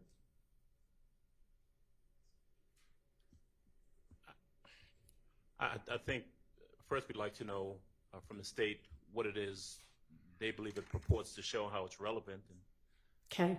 we can respond. Your Honor, I believe this is a picture of Javoris Bradford, who is one of the individuals that we've alleged had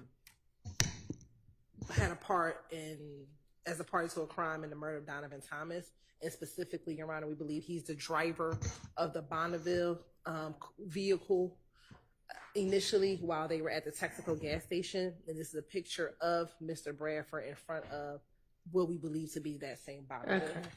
At a different time. At a different time. Okay. That seems relevant. All right, let's move on to the next. Color copy of Sprinkle report.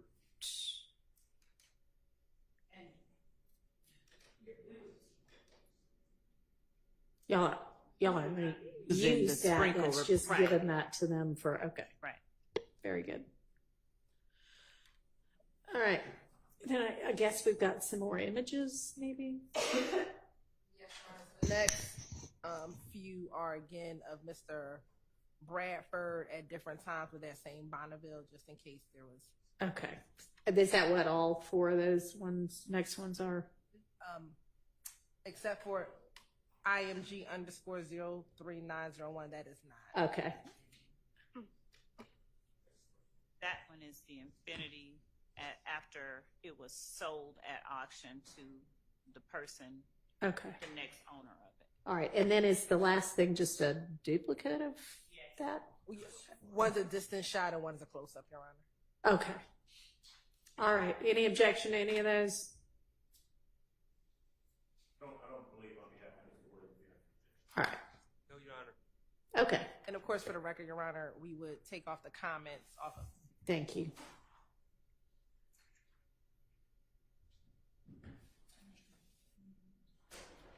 It's working on mine, but Mr. Weinstein might need it. Okay. I think I'll just leave mine alone.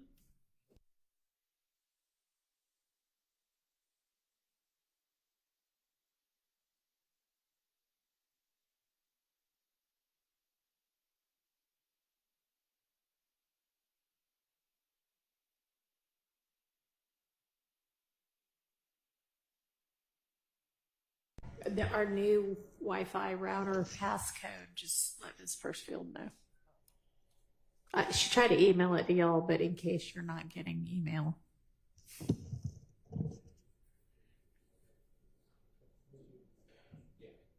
Okay. Your Honor, we're ready, but I believe the issue with Mr. Hendrick's jail calls, it's only the first call, and Mr. Adams is going to speak to that. Okay, perfect. Thank you, Judge. So we've got what appears to be three calls jail calls here for Mr. Kendrick. The first one is a call that occurs on October the 4th, 2015. I'll just go ahead and set it up because it's an issue that's similar to the issue we dealt with Mrs. Stillwell earlier. On that phone call at about the 2-minute and 50-second mark, there's a conversation between Mr. Kendrick and his significant other, someone named Tasha. His mom, well, yeah, she's significant to him. His mom, Tasha, is a conversation about an attorney. I believe my recollection, if my recollection is correct, Mr. Kendrick says something to the effect of, I've got a lawyer or getting a lawyer, and Tasha says something to the effect of, Thug is working on an attorney for you. Number one, same objection as before. I don't believe it's particularly relevant. There has been an association shown between Mr. Kendrick and Mr. Williams. And so the fact that there is some discussion about whether or not Mr. Williams is going to assist him in getting an attorney, I don't think it particularly proves anything in the case other than what the state intends to argue, obviously, as they've said before. And it bears noting that he does not get him an attorney.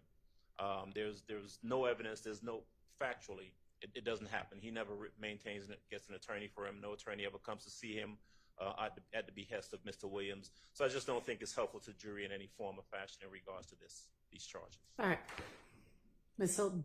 Yes, Your Honor. I think for the same reasons, Your Honor, it is our contention that when Mr. Kendrick is in jail following a fleeing and attempting elude, but when they are actually intending on going up to shoot up the opposition's home, they get stopped at a roadblock, but they were on their way to shoot at the opposition with a number of guns in the car.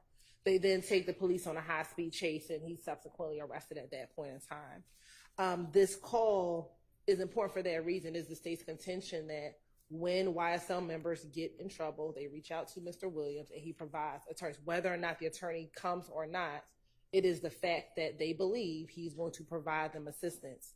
But what is more important in this call is what happens after that. So Ms. Tasha on the call says, Thug is going to work on getting you a lawyer.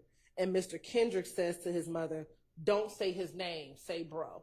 And what we have found consistently throughout this case, and we'll believe the evidence will continue to show, is there is an effort to conceal his identity, conceal Mr. Williams and who he is. And so they never reference him as Thug, oftentimes on jail calls, but it's bro, slime, or different other terminologies. And so that is also what is important with this call, Your Honor. All right. Thank you. I'm going to admit it over objection. And obviously, if y'all want to cross-examine the right person or put somebody on the stand to say he never got him a lawyer, that's up to y'all. All right. So was that the only of the jail calls? Yes, Your Honor. Okay. Of those three. Yes. All right. Thank you. So then I think we've taken care of everything in the sprinkle folder at this point. Yes, I believe so, Your Honor. Great. Okay. So then I think that also means we've taken care of everything in that whole entire 1 through 30 witnesses. Yes. Let's pat ourselves on the back. All right. We can move next to, don't we have this same thing for 31 through 60? We can move to that, or we can move to the wiretaps, or if there's something more pressing, y'all tell me. But we're not going to waste this time we have without the jury getting stuff done. 31 through 60 would be more pressing before the wiretaps, okay, Your Honor. All right, let's all find that one. And is that a different Dropbox link? Can you remind us what the email would be for that one? Yes, Your Honor. Thank you.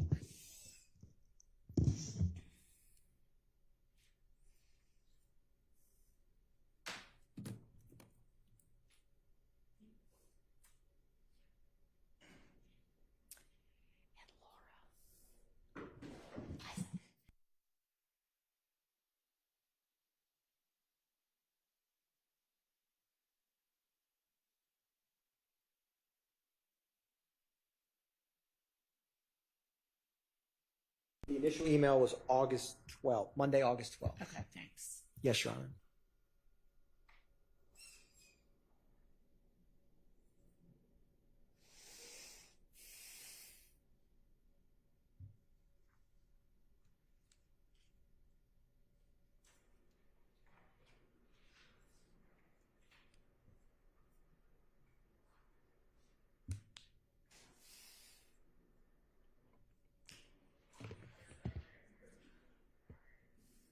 Your Honor, for the box 31 through 60, Mr. Ryan has 31 through 35, and that's the one we're discussing with the state in the background.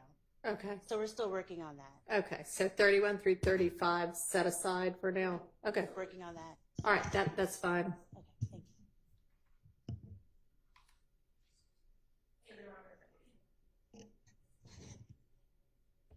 you. The next folder says 32 through 39, and there's only one witness in that folder. It's Officer Rogers. There's nothing in his folder, so we can move to the next folder. Okay, I don't actually. I'm still waiting on the email, but So am I.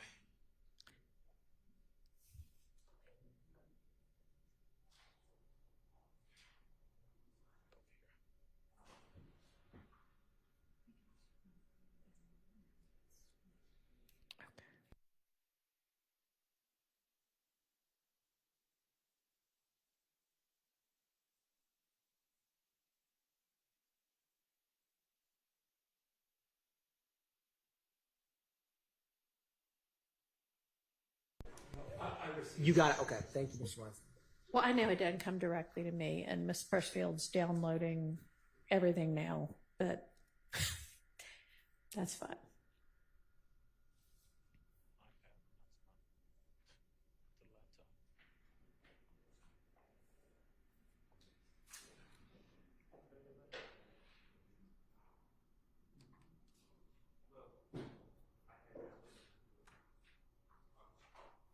August 12th from Hankins.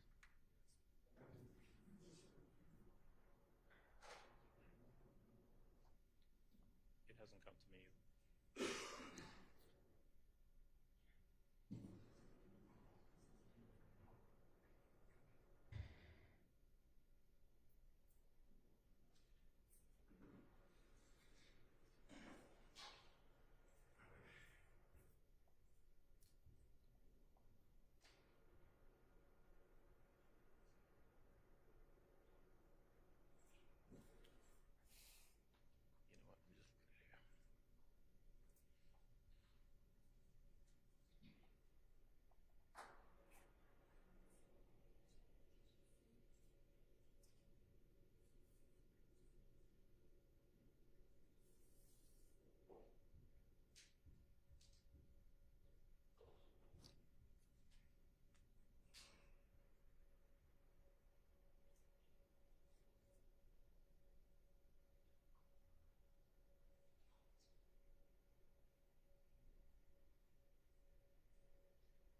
All right.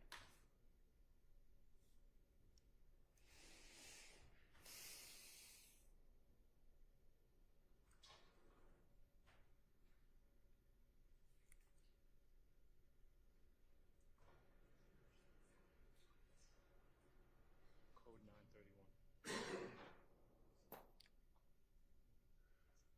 931. Okay, go ahead. So we can start where it says counts 3 through 7, Your Honor, that folder, Acts 88 through 90, armed robbery, DeWan Maynard.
Everybody ready? We are. Okay. We're going to just start with the Colin Russell folder that's in there. Ms. Hilton? Yes, sure. Okay.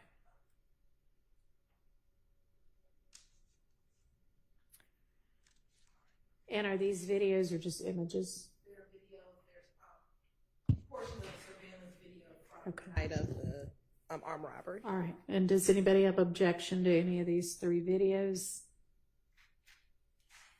Not for Mr. Huey, Your Honor, as it relates to these videos. I assume that it's going to proper foundation will be laid to get them admitted. Anybody else? Nothing on behalf of Mr. Williams. All right. Nope. Okay. And then that last one looks like it's maybe a cell phone. Is that a video of something being shown on a cell phone, or what's that? Yeah, let's look at that. Yeah, it is a video, Your Honor. It's a video from, we're alleging it comes from Mr. Huey's. It's someone taking a video of Mr. Huey's Instagram page. Okay. So we will lay the proper foundation to get it in. Okay. Any objection? Assuming proper foundation? Understood. Nope. No objection, assuming proper foundation. All right. Let's see what's in our next folder. Joel Hines. There's nothing in his folder. Oh, you already said that, didn't you? Folder number 38, Mr. Maynard. A lot of images. Everybody take a second look at those and let me know if there's any objection to any of that.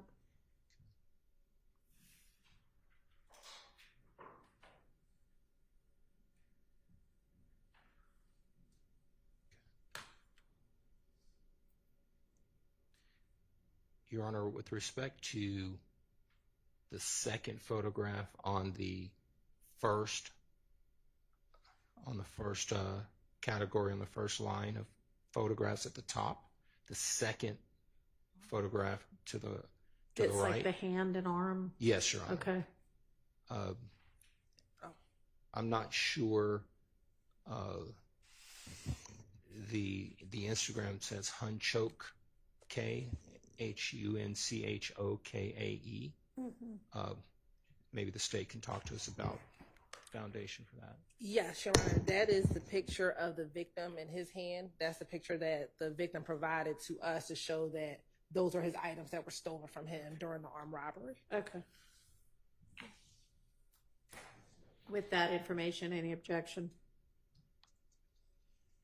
So, just so that I'm clear, my understanding, Your Honor, is that this is not the alleged victim's Instagram account, so I guess they'll have to deal with that if they call them. I mean, not really, because what they're offering it for is to show that these were the victim's items that got stolen. Yeah. During the So armed it robbery, doesn't really yes. matter where the picture came from if he can say that's my arm and that was my ring and my bracelet. We believe we have a different understanding of who the Okay. photograph that is, and we'll deal with that at trial. Oh, you think that's not his arm? Is this victim going to testify? Yes. All right, well, we'll see what he testifies to. But it doesn't matter whose Instagram it came from. If he is going to testify that those are his items, I assume, on his arm. I don't know. We'll see. Okay.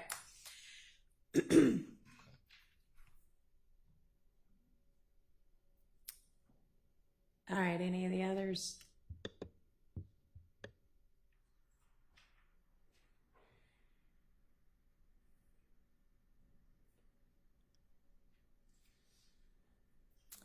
We have lots of pictures of, I guess a lot of jewelry got stolen, maybe? Yeah. Your Honor, I don't know. Obviously, the state has to present their case as they see fit with respect to all of these photographs. However, I do think a proper foundation would need to be laid for several of these photographs. So there may be some real-time objections as it relates to them, Judge. Okay. Understood. Okay. All right, other than that, then I guess we can move to the next folder. Mr. Jenkins, that's also empty. Okay, Officer Suk. Yes. So he's a crime scene check? He was the responding officer, Your Honor. Responding So officer. in order to cut down witnesses, we're going to bring in the crime All right. scene photos from him. All right. Any objection on any of that? Subject to foundation. All right.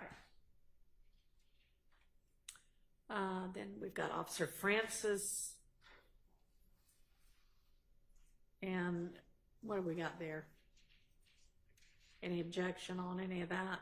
It just appears to be more photographs of the same that were contained in another folder. Yes, Your Honor. We put the items in places where either of those witnesses could introduce the evidence. All right. And then we've got Officer Greer.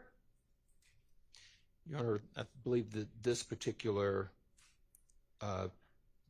piece of evidence pertained to the motion in limine that we dealt with on yesterday that I believe was excluded, if I have that correct? No. No? So Mr. Huey was arrested in 2020 Okay. for this incident initially.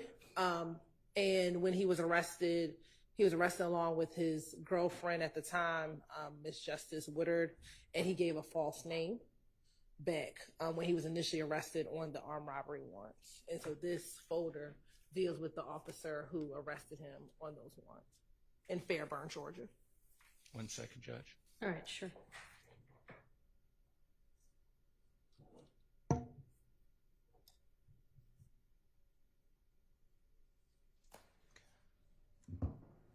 This folder here.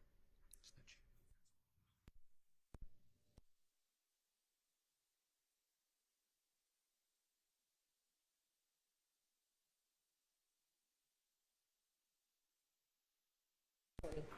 Mr. Huey has 2 armed robberies. This is the 2019 armed robbery. He was arrested in Fairburn and gave a false name on the 2019 armed robbery. I'm sorry. Okay. Judge, Yes. I do have a question for the state concerning the video that is in this particular folder. I don't believe this video pertains to Mr. Huey's arrest. All right. It says female search. There's 2 videos, Your Honor. I think. Go ahead. On the night they both were searched, so I think this is the body cam for both of. Are you planning to show the search of the girlfriend? No, Your Honor. Okay.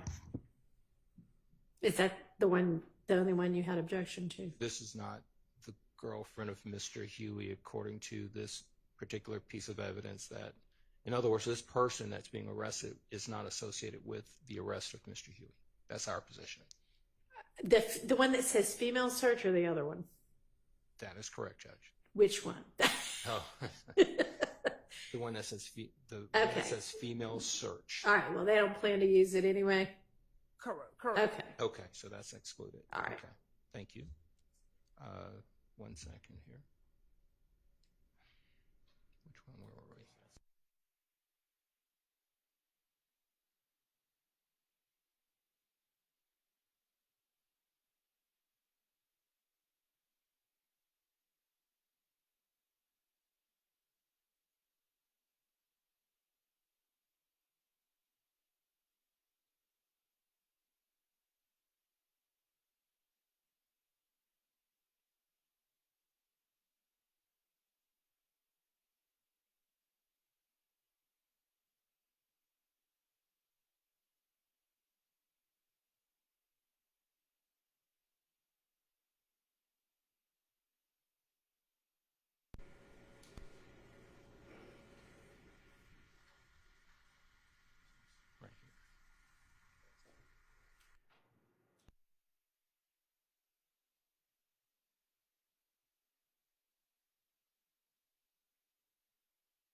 Thank you. All right. So then we've got the AT&T records custodian. There gonna be any issues for that witness? Just subject to the foundation, Judge. All right. And then we have Miss Latner's again, and within her folder, we've got, I guess these are new things that we didn't look at in that first time around earlier today.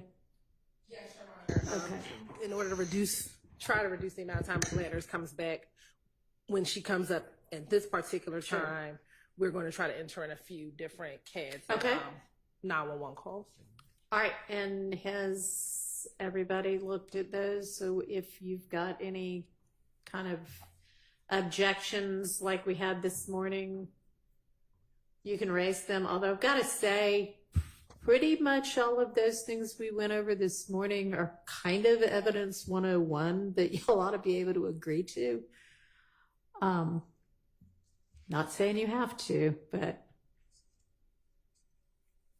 any chance y'all might take this next group and see if there are actually some legitimate objections to those? Because we know it's all hearsay, but if we also know it's clearly covered by an exception, maybe we should not make those objections. Your Honor, the state's more than happy to meet with any defense counsel, or we can talk after court, or they can email me and we can, before tomorrow, at least speak with one another and hopefully come to some agreement. I mean, that would be great if y'all could at least try. And certainly there were a couple where, okay, this is not sure. Is this something based on the CAD that an officer's saying, or is this what the caller's saying? Those are legitimate. But I mean, a caller calling 20 seconds after a shooting saying, here I am, and I just woke up to hear all these shots. That's coming in because there is a clear hearsay exception to that. So just see what y'all can do on that. And if you feel the need to go ahead and put forth the objection to each of them, then that's fine. We'll go through it. But, I know everybody's talking about how long this case has taken, and we could cut it a little bit shorter if we didn't do things like that. So I will let y'all talk about those over the evening. And we will circle back on Ms. Latner.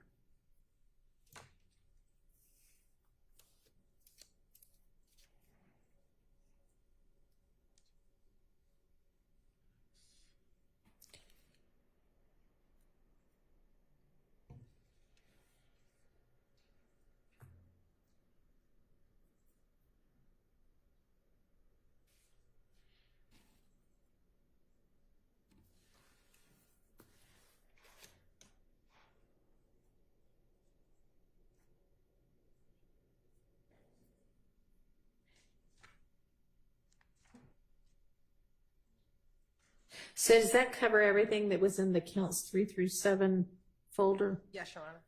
All right.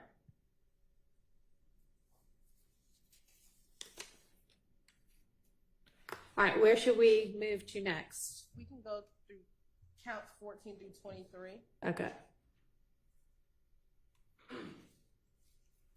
All right, does everybody have that one open? Sure. Okay, we'll just go in order. One second. Okay, no problem. Just waiting for it to it's Sure. buffering.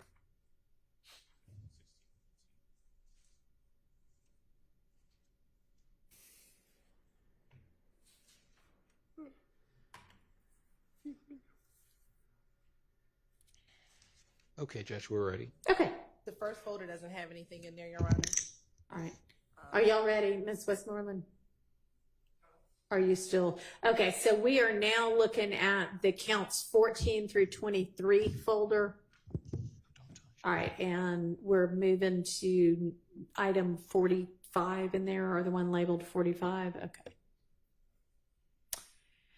And that is an audio call between certain people. Yes, Your Honor. So this is a jail call that we litigated last 45 Tiana Stanley. 45 Tiana, Tianna, Stanley, Stanley. Okay. Your Honor, this is a jail call between the victim in this case Gary Holloman, who is now deceased, a co-conspirator, Tinquarius Mender, and Tinquarius Mender's mother, Tiana Stanley. We did litigate this, I believe, in October of last year, and it was admitted based upon that litigation. Okay. Anything else on that? Your Honor, it was just for the record, the court admitted it under 807 residual hearsay exception. Interesting. And it was admitted over our objection, my objection. This was a jail call, and the deceased was having a came on to the call at the behest of the inmate and the inmate's mother, Ms. Stanley. And that person came onto the call, had a conversation on a recorded jail call, and our position was that there was no establishment that the deceased, Mr. Holloman, had a very close relationship with either Tiana Stanley or with the inmate, and we objected on that basis. We did not believe that a jail call was a trusted conversation, that it was done on a public recording that was subject to a public airing, and that there was no establishment by the government that there was this trusted, close relationship that is typically required in an 807 setting, and that and for those reasons, as the court is aware, 807 residual hearsay is like the Hail Mary of letting evidence in when there's no other recourse, no other way that it can come in, so forth and so on. And it happens sometimes when people die. All right, is there an order that I can look at? Yes, Your Honor. So this has not come in to the trial itself at all yet, is that right? It has not, and there is an order, Your Honor, and we can forward that to you. And also, Your Honor, just from the standpoint of Mender, who's on this indictment as well. Okay. So we would argue that, well, it was admitted under the 807 exception to the hearsay. We obviously don't believe that it would be anything that would come in under any type of co-conspirator theory or anything of that nature as it relates to Mender, who is on the indictment. It's not furthering any conspiracy or anything of that nature. If the state were saying, hey, it should come in because Mender's a co-conspirator or something of that nature. So it only came in under the 807 basis. All right. Was that an argument that was made and addressed? No, Your Honor. We addressed it solely under residual hearsay. Okay. Well, if y'all can, if you want to just let me know the date of the order, y'all gave me that binder full of motions and orders, so I can find it not during court time. I can do that this evening and let y'all know. And I'll tell you, Your Honor, the order, because there were several things we argued during that hearing. There was a 911 call, there was a body cam video, and it was this jail call, Your Honor. And the court excluded the body cam video, and I believe the order primarily addresses the body cam video and not necessarily the 911 and this jail call. Do I then need to look at the transcript for Yes. that? Okay. Do you know what date that was? It was November, I think it was November 3rd, but I'll pull it up just so make sure.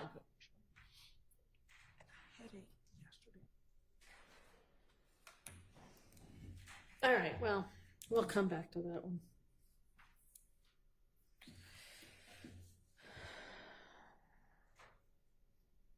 November 3rd of 23. Yes, I printed the order for yesterday. Okay.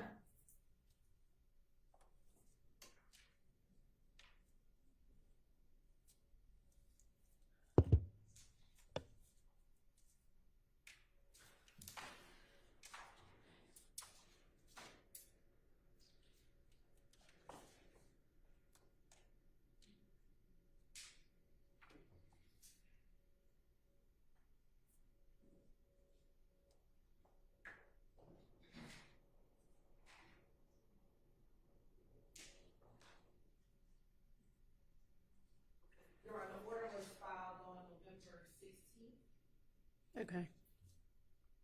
2023. All right.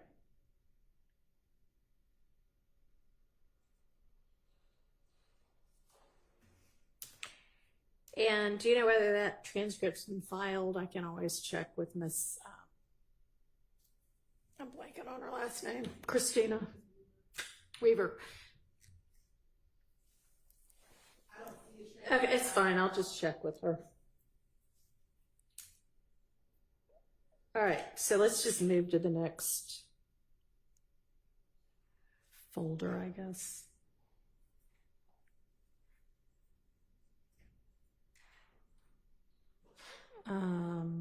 So Officer Kornbacher or Kornbacher? Yes, Your Honor, there's nothing. Nothing, okay. Sergeant Henderson? Your Honor, Sergeant Henderson was the detective on this particular case with respect to these acts, and the court has excluded his participation with respect. He had two primary roles with respect to these particular acts. One was to do the photographic lineup, and right, the other was to conduct the interviews. Yeah.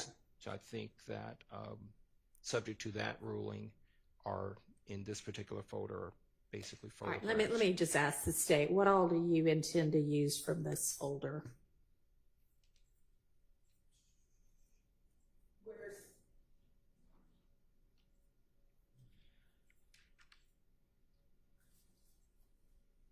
It would be again, some of these pictures are duplicative. Can't hear you.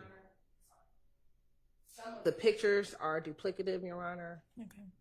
We've put in here Mr. Huey's statement. I don't think at this time we're going to use it, but we did just place it in here as an abundance if we decide to. I don't think we're going to be using his statement.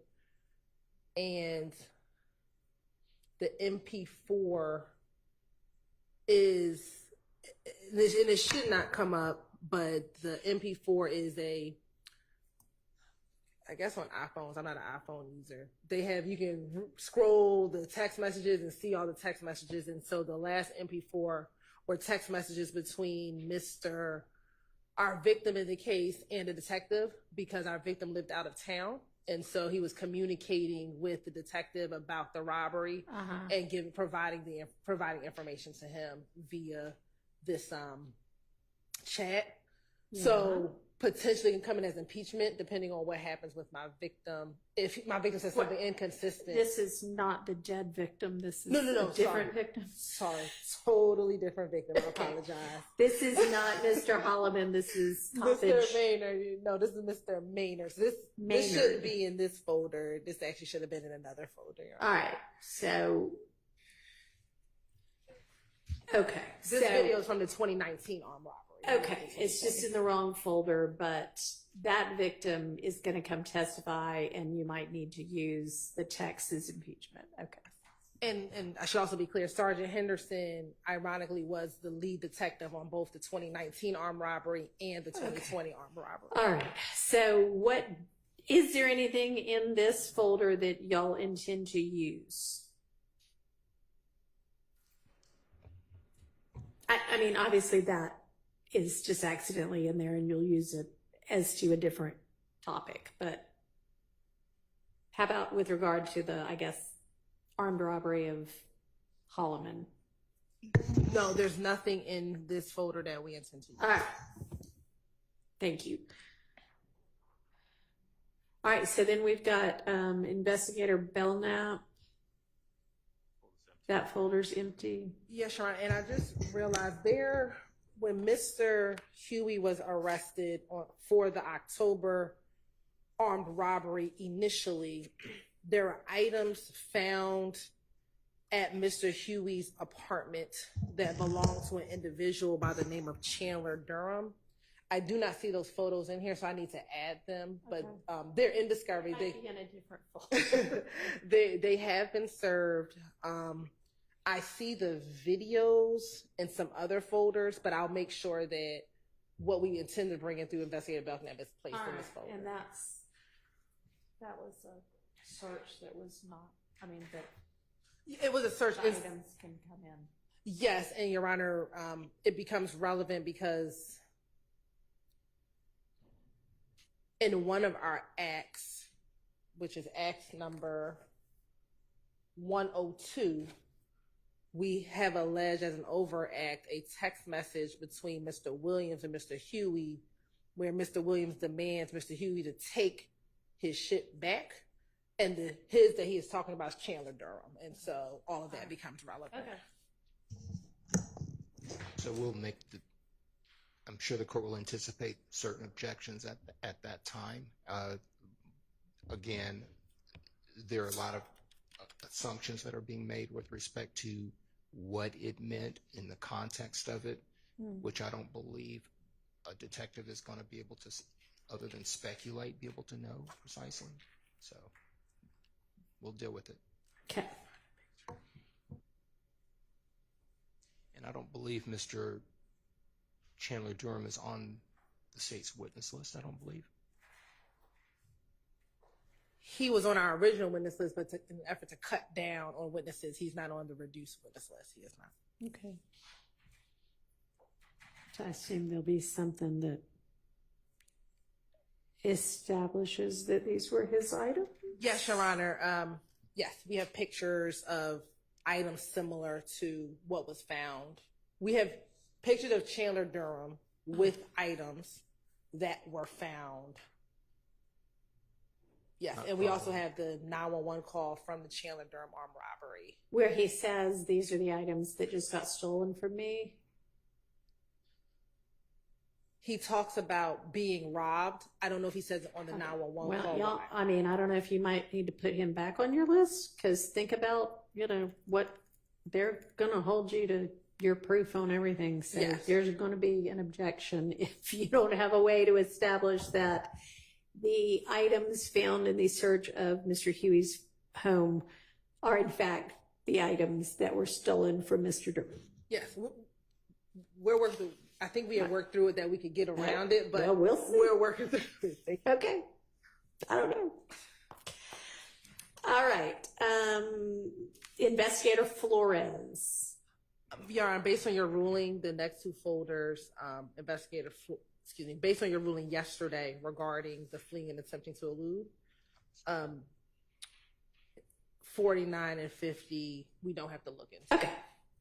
And then Bernie, is this anything that's different from what we looked at before? Yes, Your Honor. We had Mr. This is his second, more recent work he did? Okay. No. So Agent Bernie, for several of the cases, analyzed phone records. Okay. So he just analyzed Mr. Huey's phone records relating to the October 1st, 2020 armed robbery. Okay. Any issues about anything in that folder?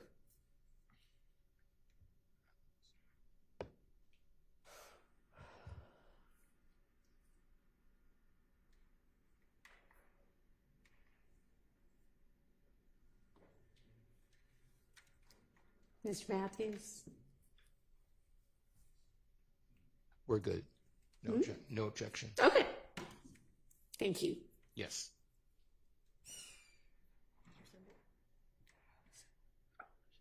All right, so that takes us to the end of the 31 through 60 folder.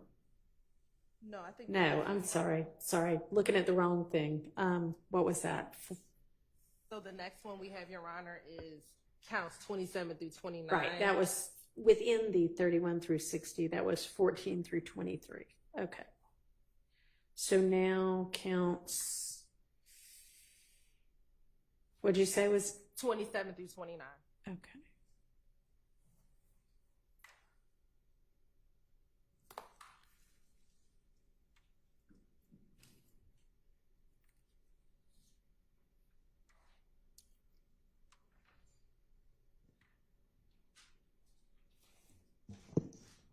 All right, we've got several items in the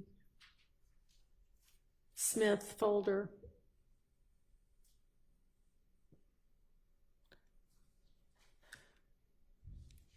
Anybody want to voice objection to any of those items?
Your Honor? Yes, sir.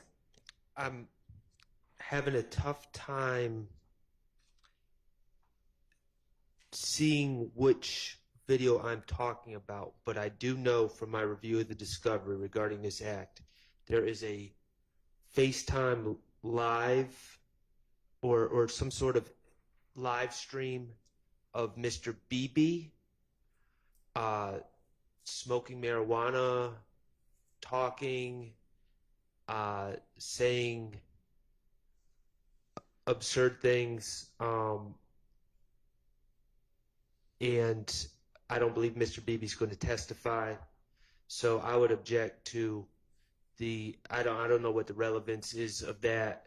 I know what the relevance is if he was on trial. He's wearing a chain that allegedly belonged to quote unquote trap commander, whose government name escapes me for the moment, but he was the alleged victim of this armed robbery, and he was the person with the chain. But I think a still shot from that live stream could serve the state's needs in that respect. All right.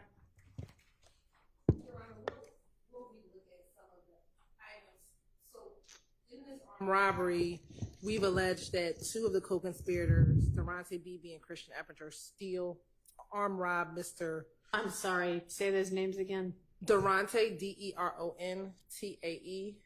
last name Beebe, Bebe, and Christian Eppinger. Okay. I just didn't hear who you said next. They robbed Darius Smith in broad daylight at Cleveland Avenue Park. And some of the videos that we have are of Mr. Beebe and also sometimes Mr. Eppinger holding one of the items that they stole. And so these are some of the videos. We will go through and narrow down which of the videos that we will intend to use for that. All right. Well, let's, if y'all can do that tonight, and then we'll circle back on that tomorrow.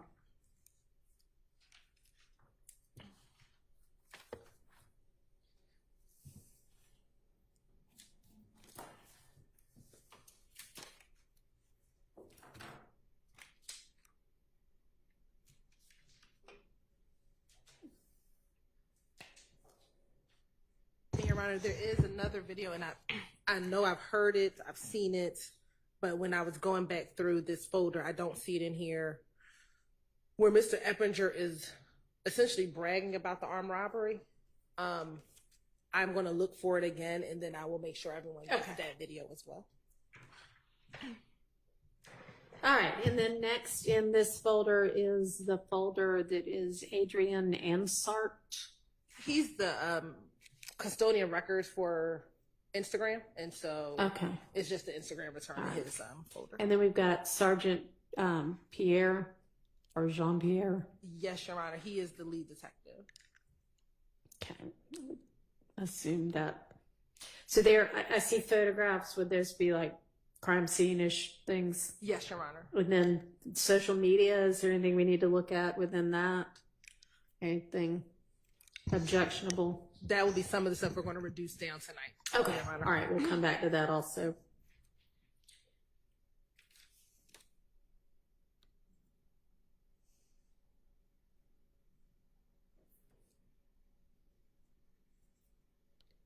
All right, and then the lineup ID, that I guess is there going to be a victim to testify to that, or?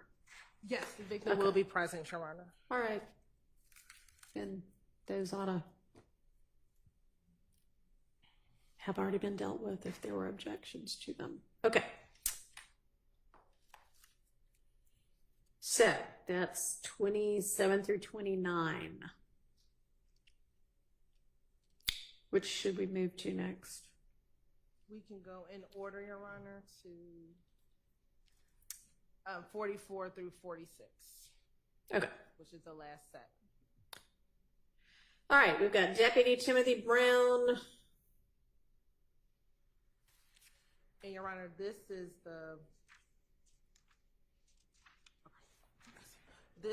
the possession of a weapon and cell phone of Mr. Huey and Mr. Mender, Your Honor. And so in here is just the body cam video of that search of that cell.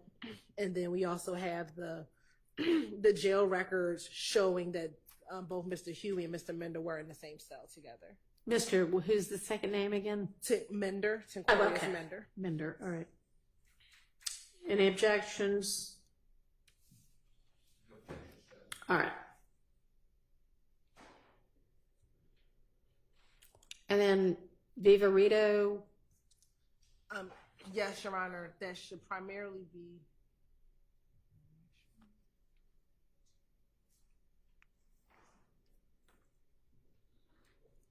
the phone dumps or cell phone extractions for Mr. Huey. Okay. And then there is also a video visit with Mr. Huey, Mr. Williams, and Mr. Mender.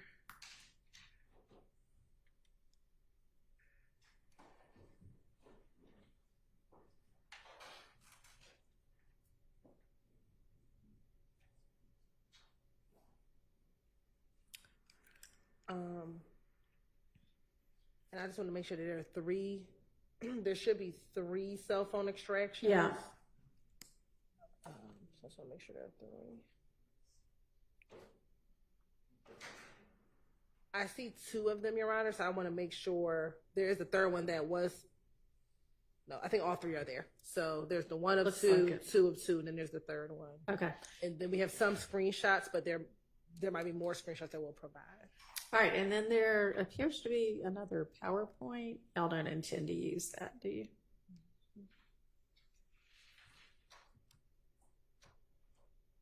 No, Your Honor, this was a PowerPoint that was used for grand jury, but it's something that we serve. All right.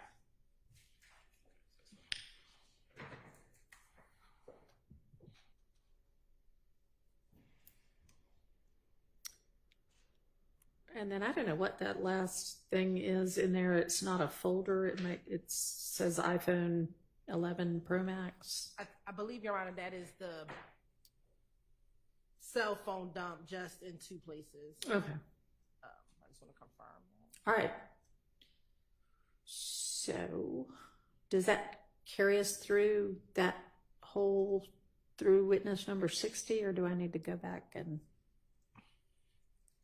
It does, Your Honor. Some of our numbers are a little off just because we have a few different lists, but this is all the 60. Okay. And then we intend to provide the last group of individuals to the end, the last witnesses to the end on Monday, Your Honor. Was that the deadline I gave you? Or did I give you a deadline? I don't know if you gave us a deadline for the last group, but we were doing it on Monday, so we just figured it's time for another Monday. All right, so that'll be 61-ish through the end of your witness list. Yes, Your Honor. All right, so then that would leave us tomorrow looking at these couple of things we set aside for today. And then, at some point we need to get to the wiretap stuff. So tomorrow then would be the day to do that because we have a free day tomorrow and we need to utilize it. Okay? So we'll break early today but with the understanding that everybody needs to be ready to tackle the whatever is within the wiretap evidence tomorrow, as well as we'll circle back on the CAD reports after y'all have gotten a chance to get together, and then on the couple of things from that we just discussed that you might be able to narrow down.